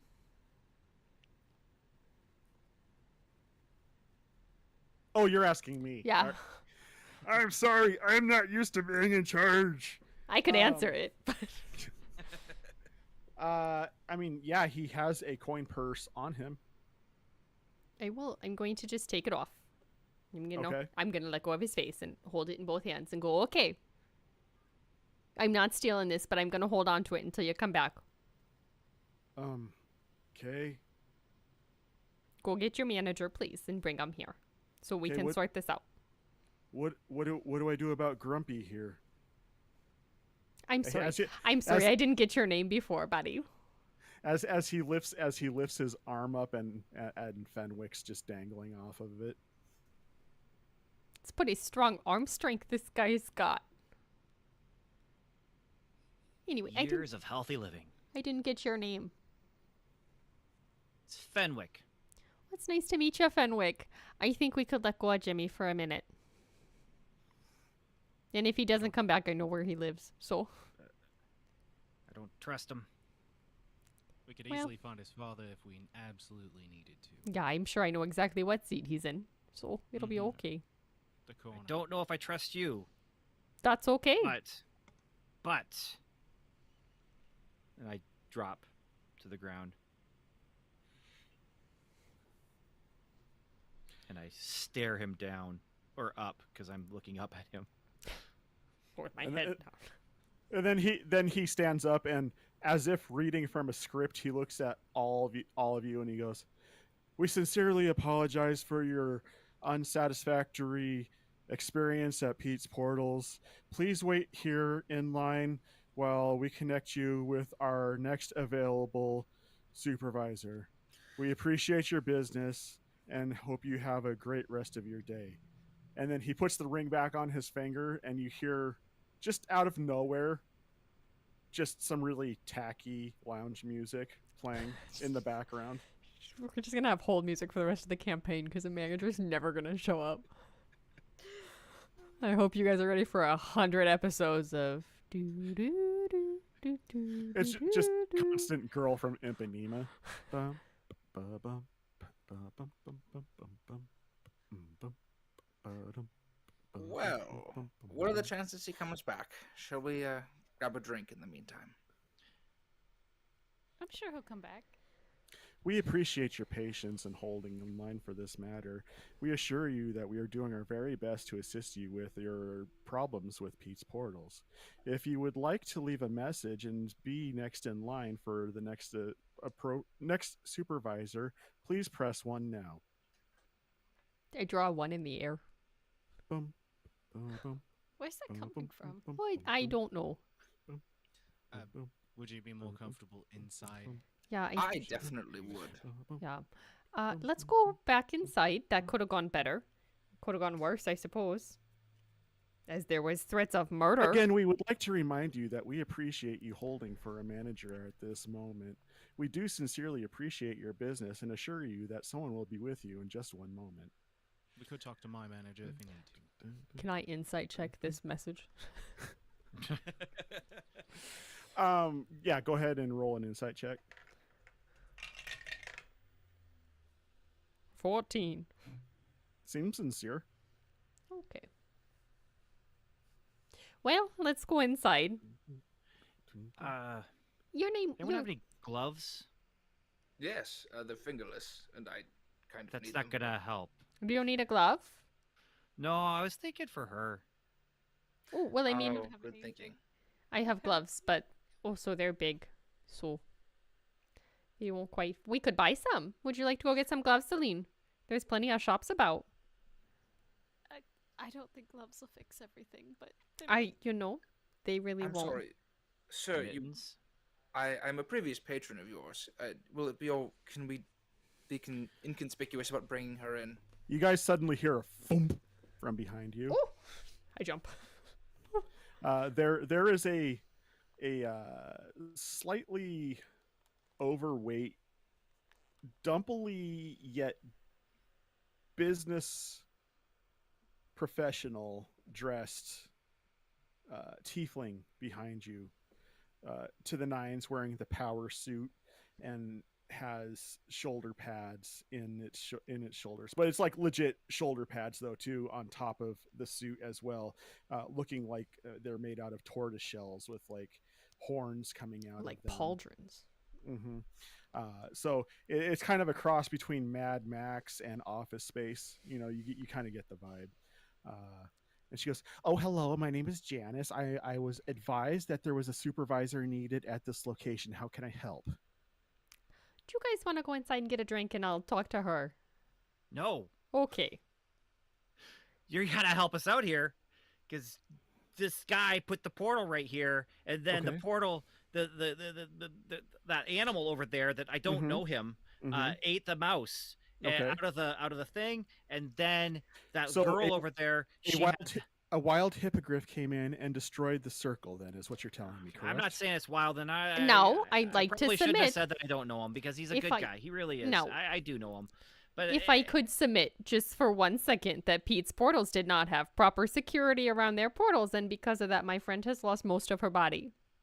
Okay, I would also like to submit that the township of Parava does explicitly say in section 49B of paragraph 37 Mhm. that stands and exhibitions of this size are only allowed one tenant. And in the process of setting up this circle, there are more things that our employee needed to take care of other than minding the circle. He had to leave it unattended with the life source being covered.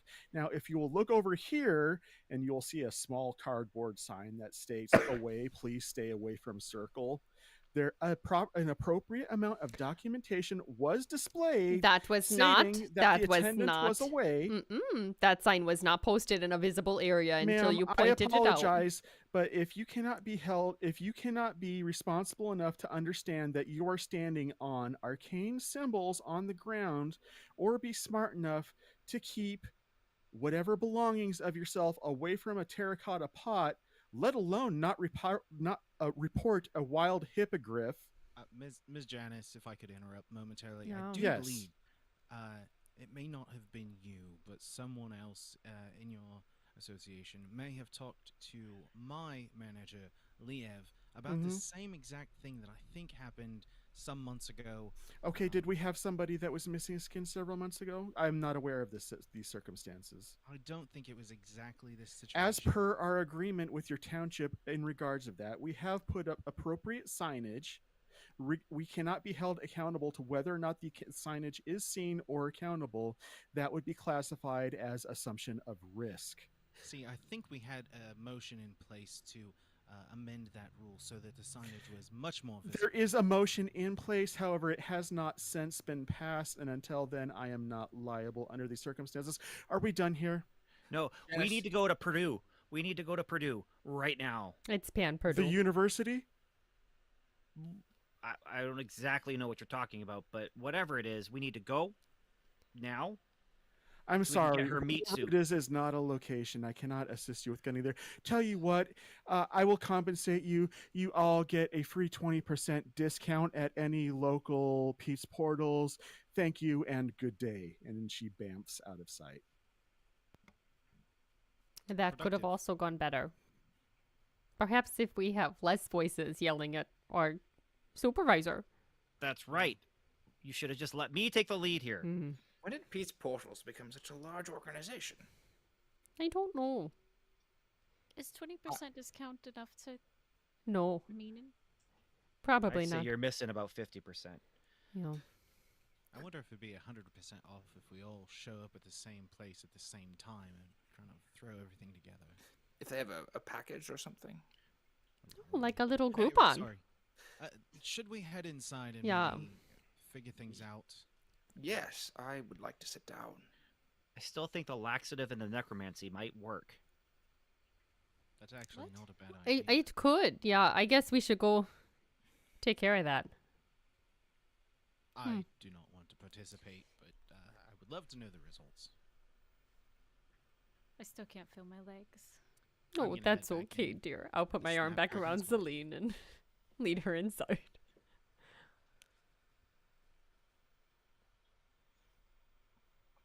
Jura will follow Cass and ask his name as he goes in. Oh, you may have been a latecomer. Did you show up later in the evening? Did you talk to Liev? You didn't talk to me, right? No, I might have seen you in passing, but I spoke to Liev mostly. Yes, I'm Casmus. I'm his right-hand man. Really, kind of one of the only good employees here. So, if you need anything, come to me. Maybe don't go to him. He has issues. Okay. He was not helpful, but my question was very vague. But remarkable service. You ran out here to take care of that poor skeletonized young lady. Top marks, as far as I'm concerned. Thank you. Truly. I do try my best. I've been doing this for about a year now. I think I'm finally getting a hang of it. Maybe. Just putting portals in front of your inn. That's something I've really been talking to Liev about. It's not good for business for us. But he's in charge, not me. It's irresponsible. It's powerful and volatile magic with. Very much agreed. Yes. Please make your way to the bar. I'm the bartender as well. So if you give me just one moment, I could pour drinks for anyone that would like one. Are you back? I am. I'm sorry. This lady needs our assistance, and What seems to be the problem? I think you could look and notice. He looks at you, Zell, and he goes,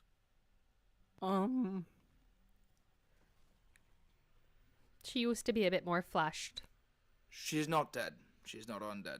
She's alive. well, obviously she's not. She's standing right there, and Wait. Do I have my hair? yes, you do. Oh, good. Her still- Oh, she can't. Something, I guess. Yeah, I can't feel anything. I'm like.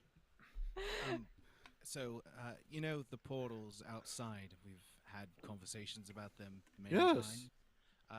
It appears that half of her flesh, well, all of her flesh was taken off of her body. I suppose. Was she it tripped then? through a portal. Yes. When did So, this happen? Moments ago. Oh, Remember when I came in here and I said you have to man the desk because something big is happening outside? okay. Yeah. So, Are you sure? yes, I'm sure it happened. Are you sure? Am I sure about what? Whatever you're unsure about. Well, if I was sure about it, then I wouldn't be unsure about it. It's an invalid question. Your logic in it is completely circular. Good. At least we're on the same page. If it's okay, I would like to gift these folks a room for this young lady. He turns to you, Zillian, and he goes, "Are you sure your skin is missing?" I can't feel it. I don't see it. So I don't think it's here. Well, I'm sure it'll come back. Where else would it go? But that's what I Panther did. said, but it's still not here yet. Well, think about the first time you left home. How long did you wait to go back? Well, this is her first time out, so it's been something. Maybe if you go home, you'll find your skin. Oh. I don't think I should go home. Not looking like this especially, but I still haven't found what I was looking for. I love that song. This So, fellow sir, aside. Sorry. Go ahead. I was just gonna ask, do you have any yogurt? I would like some yogurt. That sounds Not for delicious. you. For Hedwin. We'll share. Okay. Edwin and I are getting along swimmingly. I Right, suppose Edwin? I could check with Carlos. He's our cook. Not great. I see your plan. Wonderful. Don't have it. Oh, not my plan. No, Fenwick's plan. Okay, I'm gonna go My get plan. your yogurt. How much yogurt do you want? All of it. Okay, I'll make sure that we invoice you for that before you leave. Moment, I'll be back. Zelene, this fellow's a little odd, but it may not be the worst idea if we can't find this imaginary place to call upon Aurelia to end this magic. Imaginary place? None of them seem Not odd here. to me. This is a real place. Hi, Leaf. How are you? Oh, Eb, hi. I didn't notice you. I know. I blend in sometimes, just right into the background. You always blend in. I just, Does she? yes. If Why we get wouldn't better she? Colors, then maybe. Yeah. Why wouldn't she? Just kind of fade into the crowd, you That's know? Anyway, carry on. Very, very tall Jura will look at Eb, who towers over him. No reason. Anyway, Yeah, the person outside had a sign that said it went to Pan Purdue, and then that's where they said that all her, so everything so went. you don't like not having skin? I can't feel anything. I can't Is smell anything. is that a bad thing? I can't see any Think about all the bad smells you'll never smell. or the But bad think foods about you'll all never the eat. good ones. Think about how supportive you could be at a bad church potluck. I can't not have colors. You can't smell making a flowers or. Very compelling argument, Mr. Leaf. Perhaps you should step out there and try it for yourself. Maybe it'll take your tongue, too. Well, that was uncalled for. He looks over at Cass. No free room for him. The rest he's can up. stay. He's already poor paying for Lev. a room. You talked to him last night. Oh, hello, paying customer. How can I help you? It's too late. Can I have Liev, a cup, please? I do believe that you're needed back in the kitchen. Wait, no, not the kitchen. Probably outside. I heard someone calling your name. But I do have your yogurt, Mr. Am I losing Fenwick. my hearing too? Okay, well, I'll go check on that problem in the kitchen and then no, the one dear. outside. Oh, dang. So Liev strolls off into the kitchen. What's the yogurt in? It is in a medium-sized pot.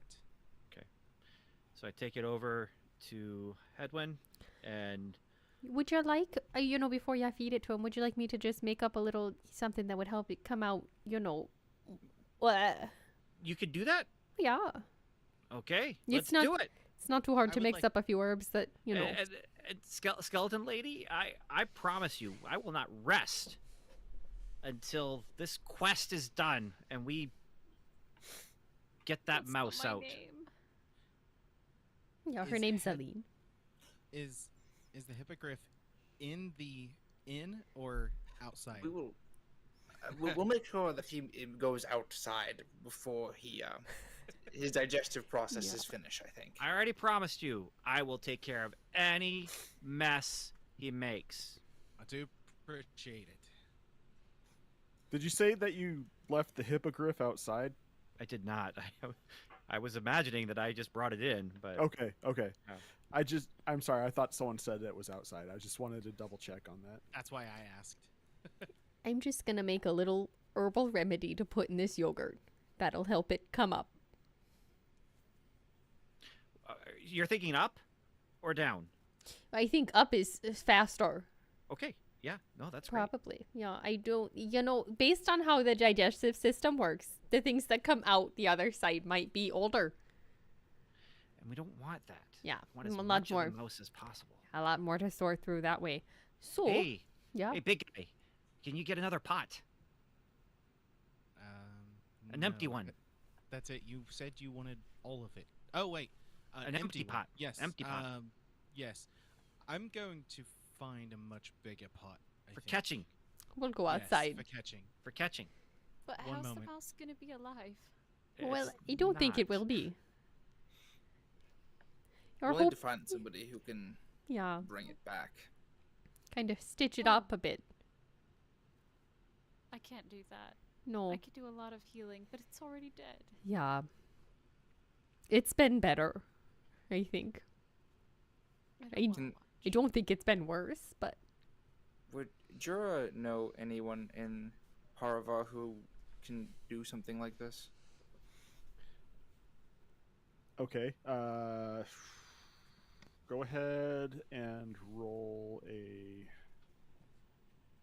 I know it's going to be wisdom based, but not wisdom. That's going to be a knowledge base. So that's going to be intelligence. Investigation. But it would be previously known knowledge. You can make it history even. Yeah, let's go with that. Maybe. That's a 16. Necromancy is largely frowned upon. Although, if you know the right people, there's always somebody whose backwoods uncle might know somebody, but they'll never give you a straight name. But in your time, you have heard of somebody named Nick the Necromancer. Oh no. Okay.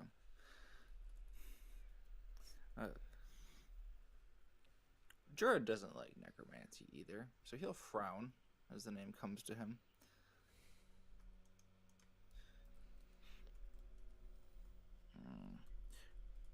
Once it's out, I know a place we can take it, or at least somebody who might be able to help with this.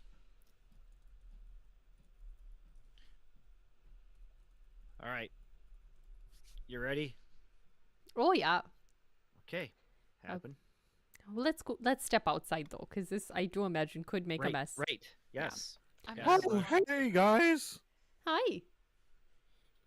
So I brought a pot full of week-old fetid bacon grease and a large stock pot. I was eavesdropping on you guys and thought you guys might want help making your hippogriff puke. Oh well, I think the herbs are gonna do the trick, but the stock pot could help. And he holds it up to your nose. He goes, "No, I think this'll." And then it's bad. It smells like 3-day-old baby diarrhea, with eggs that have been boiled for about 7 hours. Brother, are you just keeping this in your kitchen? It's. He looks over at he looks over at Cassie. Goes, "You told him about the chef, right?" I did mention Carlos, yes, but not in detail. No, no, I found it. Good one. Well, I And suppose it's good- he shoves both of them into Cass's hands. He goes, "Anyway, toodles." And I you suppose it's good that you have something to clean it up before a health inspection, at least. Yes, health inspection, of course. This way, we could use this as a backup, I suppose, and if not, I could get rid of it. That's perfectly fine. Well, all right then. Bottoms up. Let's go. Let's do this. Me and Fenwick are gonna go extract some mice. Just one. Just one. Just some multiple pieces of mouse. Okay. So yeah, you guys go outside. Please describe to me the procedure of what you are about to do. I mix the herbs in the yogurt, and we feed the yogurt to Hadwin. And I eagerly help her do whatever it is she's doing. Yeah. Okay. Go ahead and Eb, I need you to roll a medicine check for me, please. Oh, sure. That's a natural 20. Oh, hey. Plus 5, so 25. Oh no. Okay. You might have done it too good, Eb. Well, sometimes, most of the things that make you throw up work pretty fast. So I'm prepared for that. And I'm holding the feathers back on his head. Just holding them back. Well, who's feeding this to the... I'm just putting the pot hippogriff? down. I mixed it in and put it down so he can use it, Okay. like a feeding trough. I'm encouraging him. Go on, buddy. I am also doing that with the Come on. speech of Come on. Leaf and Beast. Do me a favor. Go ahead and roll. There's not a cooking check, is there? How would you make somebody roll for how appealing this might seem to the hippogriff to eat? Because I can use charisma because Okay. I can speak to them. Okay, because I have tried to make a pet take medicine before, and when they don't want to. It's kind of like what That's a strength check. what is So, that? but Why yeah, can I not think of the name of the thing that you use to throw up? You talking about your uvula, No. The like you. ipecac? Yeah, thank you. Anyway, it's just if it's mixed into a full thing of yogurt, I figured he'd eat it, but I can persuade him.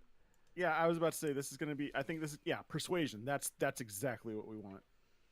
Okay, you just take that down and you'll feel better soon, buddy. Well, that's not great. But I have advantage, so let me roll it twice. Hope for the best. That was worse. So that's 8. Oh no. Oh wait, what's my influence dice or my inspiration? Because I could use that. Let's have it be a D8. Okay, let's hope for the best. Oh jeez.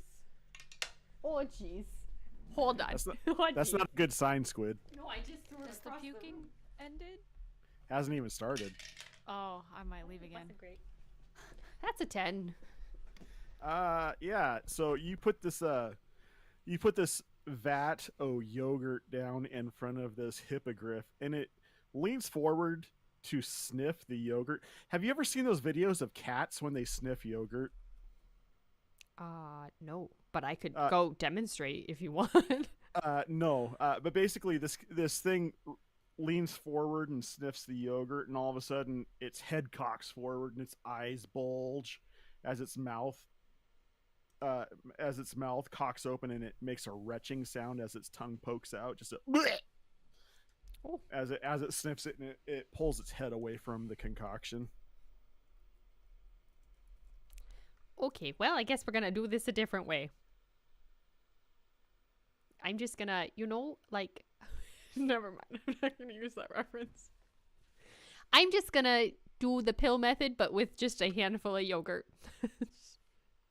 You're gonna pry the mouth open and cram it down. Shove it in there. I love this so much. Go ahead and roll that strength check. Oh, I sure will. Hold on, I gotta find the right dice. Thanks, Dave, for giving me that one prepared. Would we count this as pushing, dragging, or lifting? Yes. All of the above, if you've ever had to do this with a dog. Because I would say I count as the same size as this hippogriff. Then Yep. this is a 16.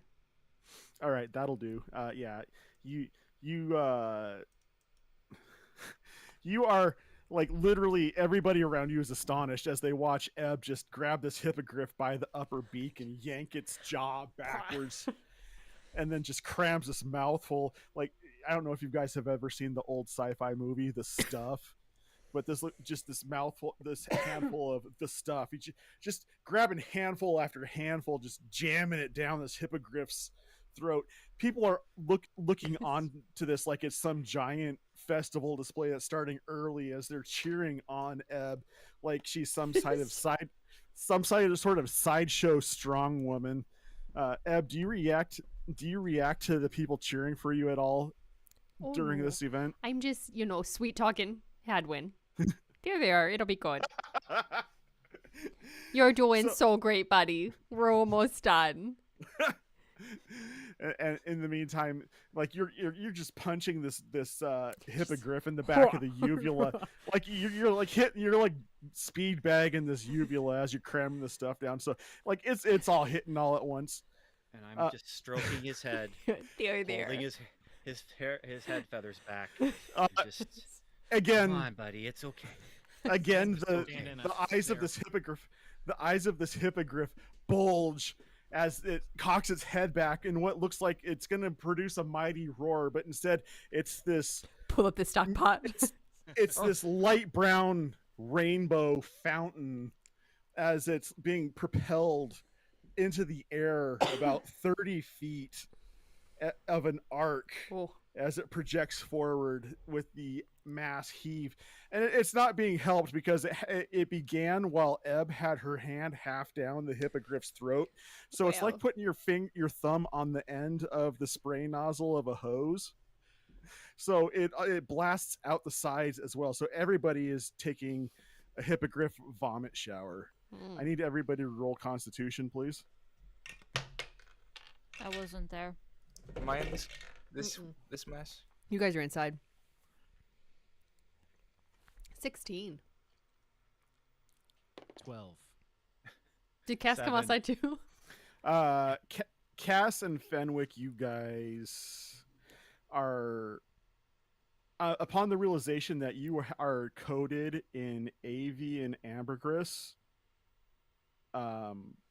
Yeah, you are not feeling super hot, and also may or may not reciprocate the favor in turn. It was like, I'm a mom. I've been here. There, Hadwin. You're doing great, buddy. So you guys aren't feeling great, but you didn't blow chunks. All right. Now, let's find that mouse. Yeah. Okay. I will help look. We'll find a bucket There's of the two of there's water. there's the pigeon. Yesterday. There's all right. There's some of the cheese from. Oh, this one looks like... Oh, no. That's definitely not a mouse bone. Okay. Go ahead and make an investigation check. Can I help or should we do separate? Go ahead and do separate. Mine was That'll be fun. 13. Mine was a 19 plus 1, so a dirty 20. Okay, Eb, you stop looking at individual clumps, and you see the direction of the spray pattern as it went. So you just kind of what's the word I'm looking for? Browse over. CSI it. Yeah, you just kind of you're just kind of browsing over things, just looking for general shapes rather than individual things. And you follow the spray all the way over into one of the booths that is being in the process of being set up, and you find floating in the fryer of this food booth a portion, the head portion of this mouse frying away in oil. I just pick it up and tap the little pan and dump it into a styrofoam container. You're gonna want to clean that oil, and then Nobody's there. Oh, okay. It was Well- like it was like a vat of deep fry oil, so it's not like a pan. Oh no, I've meant like like the fry basket. Gotcha. Tapped it out and well, in that case, I don't leave a note and I walk away. Oh no. It's fine. It's meat. And to be fair, when you look in there, there's other various chunks It's floating like in there fair with it. food, They never clean their fryers, and I know this. It sanitizes it. It's so hot, Anything in there is free of germs. Builds character. Okay, I found it. All of it? I found the head. You had the tail and the hind legs, right? Yeah, we're missing the middle. Oh. We just need the middle. Oh, I mean, I guess the head has the brain. He does have that Has brain. the memory. It's most of it. We could keep it If alive we're long bringing- enough. If we're bringing it back, we want to. Well, we can take wanna these be- 3, and it's got to be one of them. I'm pretty sure these are all about the right size, and they seem like rib cages. So, Okay. Let's just get whatever we can find that we think is it. okay. Okay. Do you mind? I don't. Okay. Don't mean to. My key. Oh. That's where that went. Hadwin? Well, since none of this made it into the stock pot, I'm just gonna use create water into the stock pot and start kind of washing off. Yeah, that tracks. Probably right about the time Cass comes back with water for us. Oh, wonderful. Hey, little guy. Meanwhile, where is Jura and Zelene? You're muted. I'm muted, is what I am. Jura is staying inside. If Zillian is staying there with him, he will ask her a few questions. Yeah, I couldn't watch. So, how did you first come into following Aurelia, if I can ask? Well, I came just for the festival, but it's turned into much longer than I thought. No, I mean, how did you come to faith originally? Oh. I don't Were you know. raised in the temple? Yes. I've heard that's Yeah. common practice with their followers, yes. Yeah. Sounds like a pretty good deal, honestly. How do you like it? Oh, well, I don't much like the studying, but I like being, outside and meeting other new people that come through that need healing. They can just tell the best stories. But I What's don't your think I've favorite? seen you. No, I was, before this little thieving incident transpired, I was planning on making a bit of a trip to the nearest temple on pilgrimage. Oh. So, you missed me, I suppose. We met halfway. Well, no, I didn't. You're right here. Right. Funny how that worked out. But you would have seen me either way if you were still there. So the gods have brought us together. I suppose so. I guess I could just give you my offering now and you could take it back there if that's where you're headed. But Yes. I would be once I find what was taken from my temple. he took something from your temple? I think so. I was kind of holding it for him, but he was gonna take me to the festival and then we'd go right back. And then he didn't. What the dickens? Does this young man have any idea of all of the turmoil he's causing? Look at the two of I'm us. sure he probably, there was just too many people and he lost me. It's probably fine. He's probably out there right now, but he wouldn't recognize me now either. I really need to fix this before I find him again. Why? I If mean, you we had do no need to idea fix who this, I but am.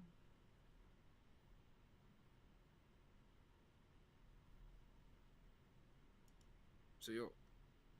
Is Ebb accompanying you to find him, or are you out for a different reason? Oh, I don't know. I was hoping we could find him, but Eb's the one who's been taking care of me. I couldn't go back to the temple. I really can't go back to the temple now.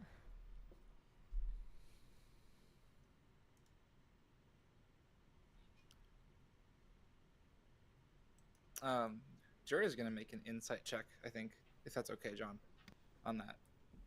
Okay. I just want to see how much he garners from that comment. Okay. Oh, it's a 10. So, Zelene, are you trying to withhold anything from Jura at all? No, just mean- upset.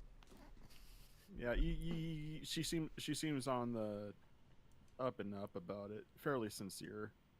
A little bit upset about her circumstances, but I think it's not that he thinks she's being like deceptive. It's more he's just trying to infer as much as he can without seeming like he's prying.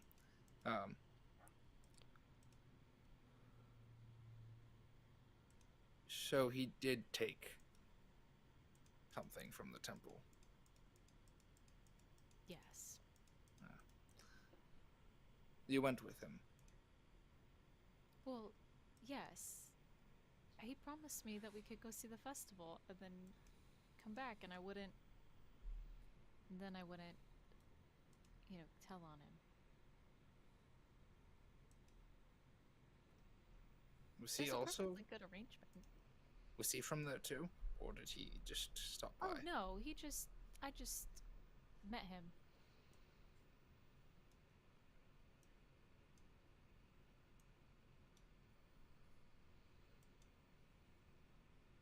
But That's he's interesting. perfectly kind. He's and handsome.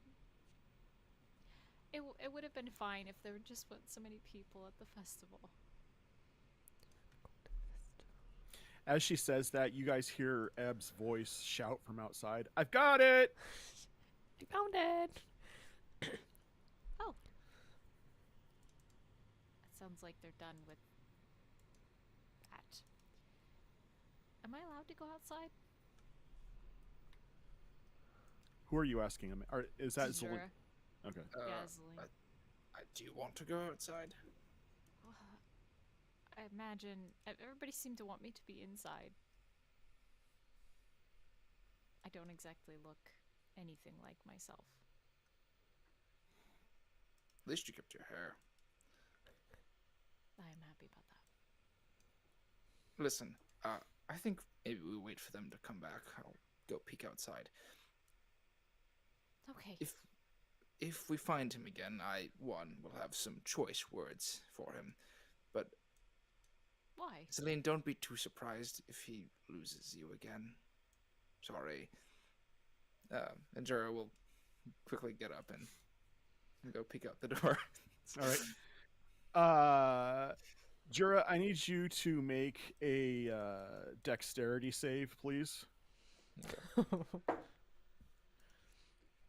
That's 17.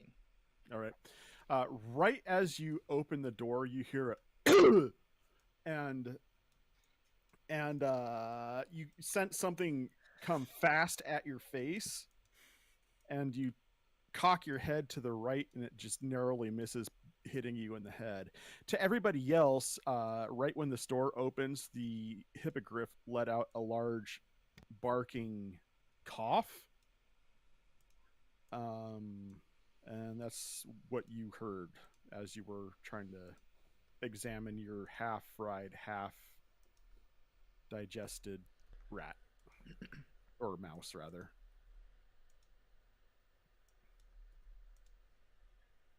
You're doing all right, buddy. Oh, It just kind of ruffles itself and fluffs itself up and cocks its head back and forth a couple times, like trying to distinguish itself a little bit more. He's getting Success. back normal. Back to normal. Okay. Just making sure. It's going well out here. Well, it's going. We found it. Just need about, I don't know, 20-30% more.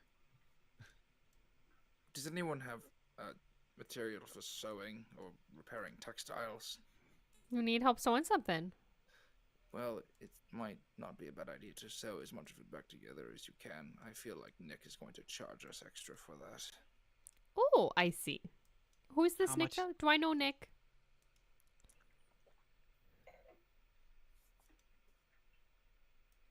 I don't know if you know Nick. Oh, Jesus, I'm sorry. I am so not used to being the DM. This man got comfortable being in the passenger seat. I did. All right, let's try this again. Do you know Nick? How involved with the seedier portions of the area would Eb be? I don't know, but I am a purveyor of cures, so I feel like I would generally know, even if they're not good cures, people that Okay. provide them as my background. Okay. That or I've had people come to me after going to Nick. Is also what potentially is- likely. Well, you may know of Nick, but not necessarily know Nick. What's your? We'll cut your D100. We'll cut your D100 in the thirds. Go ahead and roll a D100 for me, please. 87. Okay, yeah, you know Nick. In fact, you actually hang out with Nick like every other Thursday Oh, and play some kind of a tabletop role he's playing game. terrible though. He's a really crappy DM, but God, he tries. He does, you know. Uh-huh. We can't blame him for it. But nobody else wants to DM, so what are you going to do? It's true. He just kind of got stuck in the role. He just wakes up Sometimes he and doesn't thinks respond of when he the needs to. NPC. Yeah, sometimes he just forgets that he's in charge. Well, maybe if somebody else would DM more frequently. Well, maybe if someone wasn't in the driver's seat,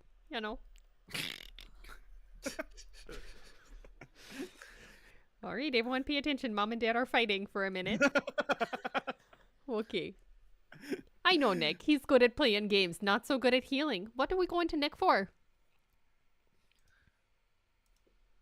To raise the mouse. Oh. Yeah, that sounds like his wheelhouse, actually. You know him? Yeah. Well, I've only heard of him and the odd story about. We're so glad to have little Timmy back, but he's very pale and not breathing like he used to. So hopefully that he supersedes that reputation. Yeah. I don't know that he will, so don't hold your breath, but Okay. we can rely on the mouse and it has no breath to hold. So there's that. I'm still looking around. Extra pieces. Finding things from years back. There's some gum. There's gum that's been digesting for 6 years. That Zelline? Your eye itches. What? Your eye itches. What? I just instinctively go to rub. You go to rub your eye and you feel your finger you feel a pressure. You feel, well, you know how like when you have anesthesia, like local anesthesia, and you can feel pressure, like you can feel pressure, but you can't feel pain or hot or cold. You can only feel that there's a force there resisting you. You know what I mean? It's sort of like that. Well, then take that description. Okay. It's like that, except when you push, there's some give to the pushback until finally you feel something completely fall into your skull. And now you can kind of, it's like there's something in there moving around every time you tilt your head. Oh, what is that? Tilt my head one way and then tilt it the other way and then just You can hear back and something. forth. You can hear something rolling around inside your head. I don't think that was there before.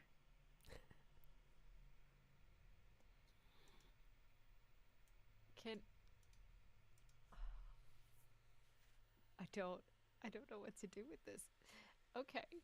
And so I walk out to where everybody else is and pop my head out the door.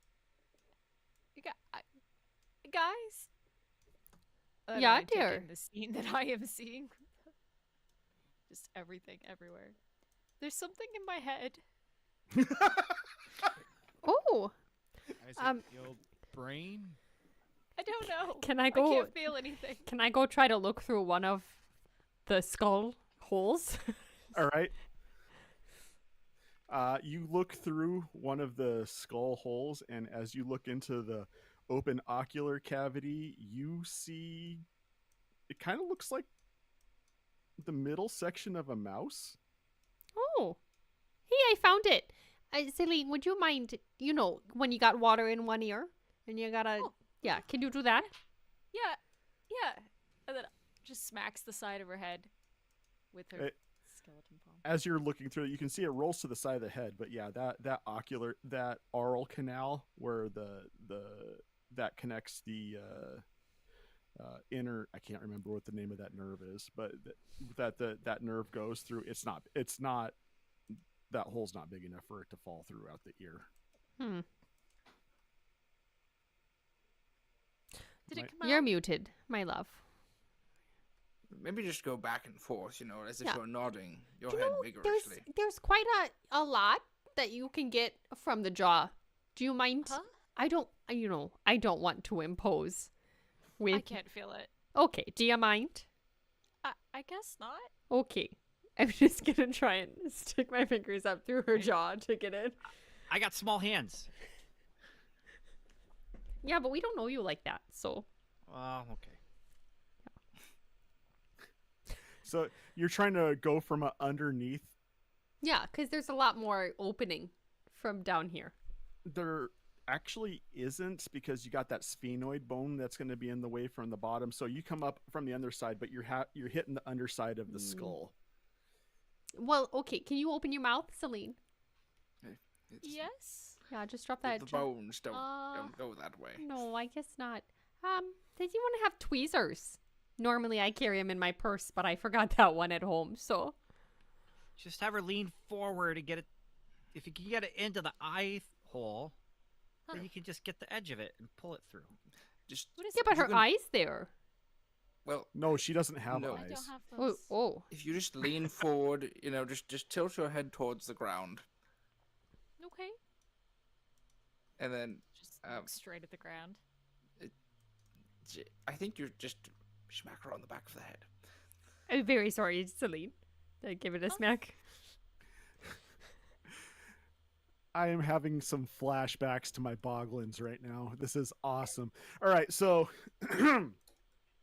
yeah, you smack her on the back of the head, and sure enough, Zeline, what you watch because as you put your head forward, what this looks like to you is all of a sudden one eye goes really dark. So you get mono vision for a second, and you feel this Oh, no. thump. You feel this thump on the back of your head, and in your left eye, you watch as this piece of rat carcass falls from your face, and you begin to put two and two together on the thought that this was just rolling around inside your skull. Ugh. And you begin to thank any god you can think of that you don't have a stomach to be able to have a gag reflex. Only one god for her.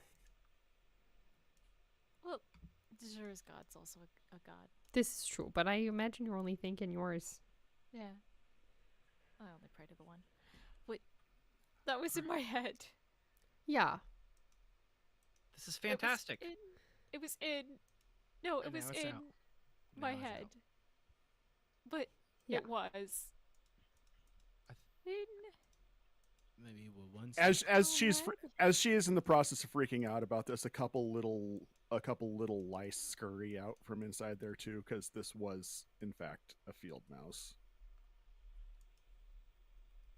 Although Zell, you don't notice it because you can't feel it, and you obviously don't see it.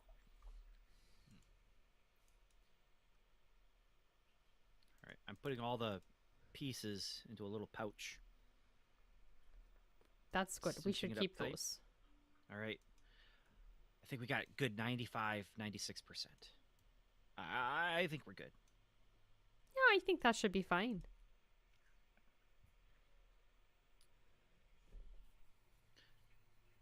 Now go find your Nick. Oh, yeah. I guess we go find Nick now. I suppose, yeah. We'll Okay. trust him enough, I guess. Well, good luck. Oh, you're not coming with us. Come with us, big guy. Oh, It's a no, quest. We're a questing. No, I have too much here to do. So, also, I don't think I'd fit in very well with all the zaniness that goes on here. So, Well, I gotta admit that this is the first time this has ever happened to me. But this is not premeditated zaniness. It's just sort of coming as it goes. Yeah. You can pitch in if you'd like. This has been quite a day. It's been a fun day, honestly. yeah, but I do have a lot I need to take care of. But good luck to On all that- of you. On that note, you hear the sound of a door closing, and the rattling of a knob, and you turn and you see Liev locking up the front door of the hotel. Well, that's weird. Because normally you come back at night. I've never seen this place locked. Ever. Oh, we're going. I'm setting up our booth in the field, and you made a very valid point that if you leave your stuff unattended, that bad things can happen. So I'm closing up the hotel, the inn, during festival hours, so I can Ooh. be attending to my booth. Oh, I could take care of it. That's fine. No, What you, sort of- you were very pointed about that. And if we are understaffed, it's as good as unattended. What is And the, you seem to think that you're the only good employee here because that's what I heard you say earlier.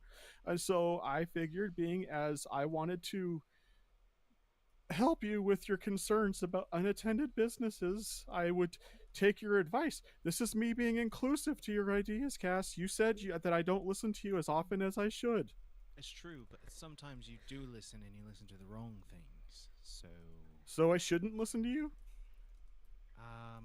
we need to have a code word when it is acceptable for you to listen and when it's not. Okay. Well, then, for future reference, the safety word is banana. I find rutabaga is more easy to remember and also less likely to come up in normal conversation.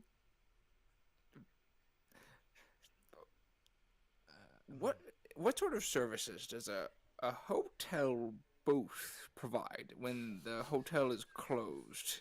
I'm Sir. just curious. Sir, you wound me. We are more than just a hotel. Indeed. We offer culinary experiences like none other. Yes, That's- you that do. is sure. Absolutely the truth. Yeah.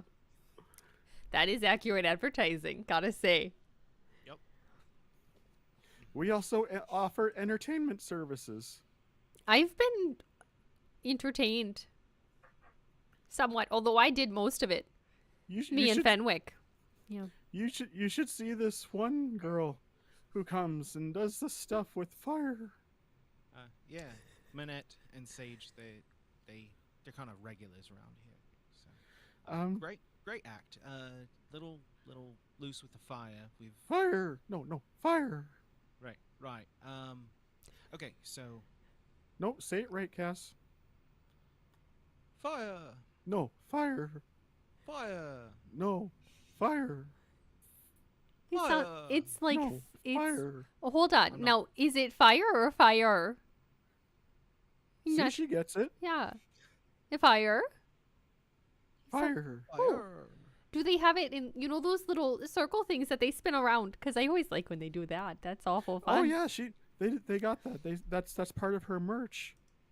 Oh, you can get one for yourself. I can't have that. That's too dangerous. Anyway, so we were on our way to go see someone. If you don't tell anybody, it's an illusion. Oh, well now you So it's- told me, so it's kind of ruined. But no, I'm like shh, because you can take it home, but it looks cool, so you can tell your friends it's fire, but it's actually just, Okay, well we're gonna go see Nick. It was nice to see you, Leo. I hope you're doing good. Okay. Well, Okay. Well, you have fun at your booth. goodbye, everybody. I'm sure Uh-huh. we'll totally see each other again. Yeah, I don't like the way you said that, but yeah, bye bye now. I guess I'm going with you. Lev, could you unlock it momentarily? I need to get my things, and I guess I could go. Well, wouldn't you know it? I already have your things because I've been eavesdropping from the doorway, and I knew that you needed to go on a trip. I think we need to talk about this at some point, Leo. Just about the whole, yeah. What, me being proactive and helpful? It's one of the many things I is, offer as you an know. inn attendant. It is. And I'm sure that you are very proactive and you can help all your attendees, but we'll talk about that later. Jura will turn to Cass. Make sure to give us a good yelp.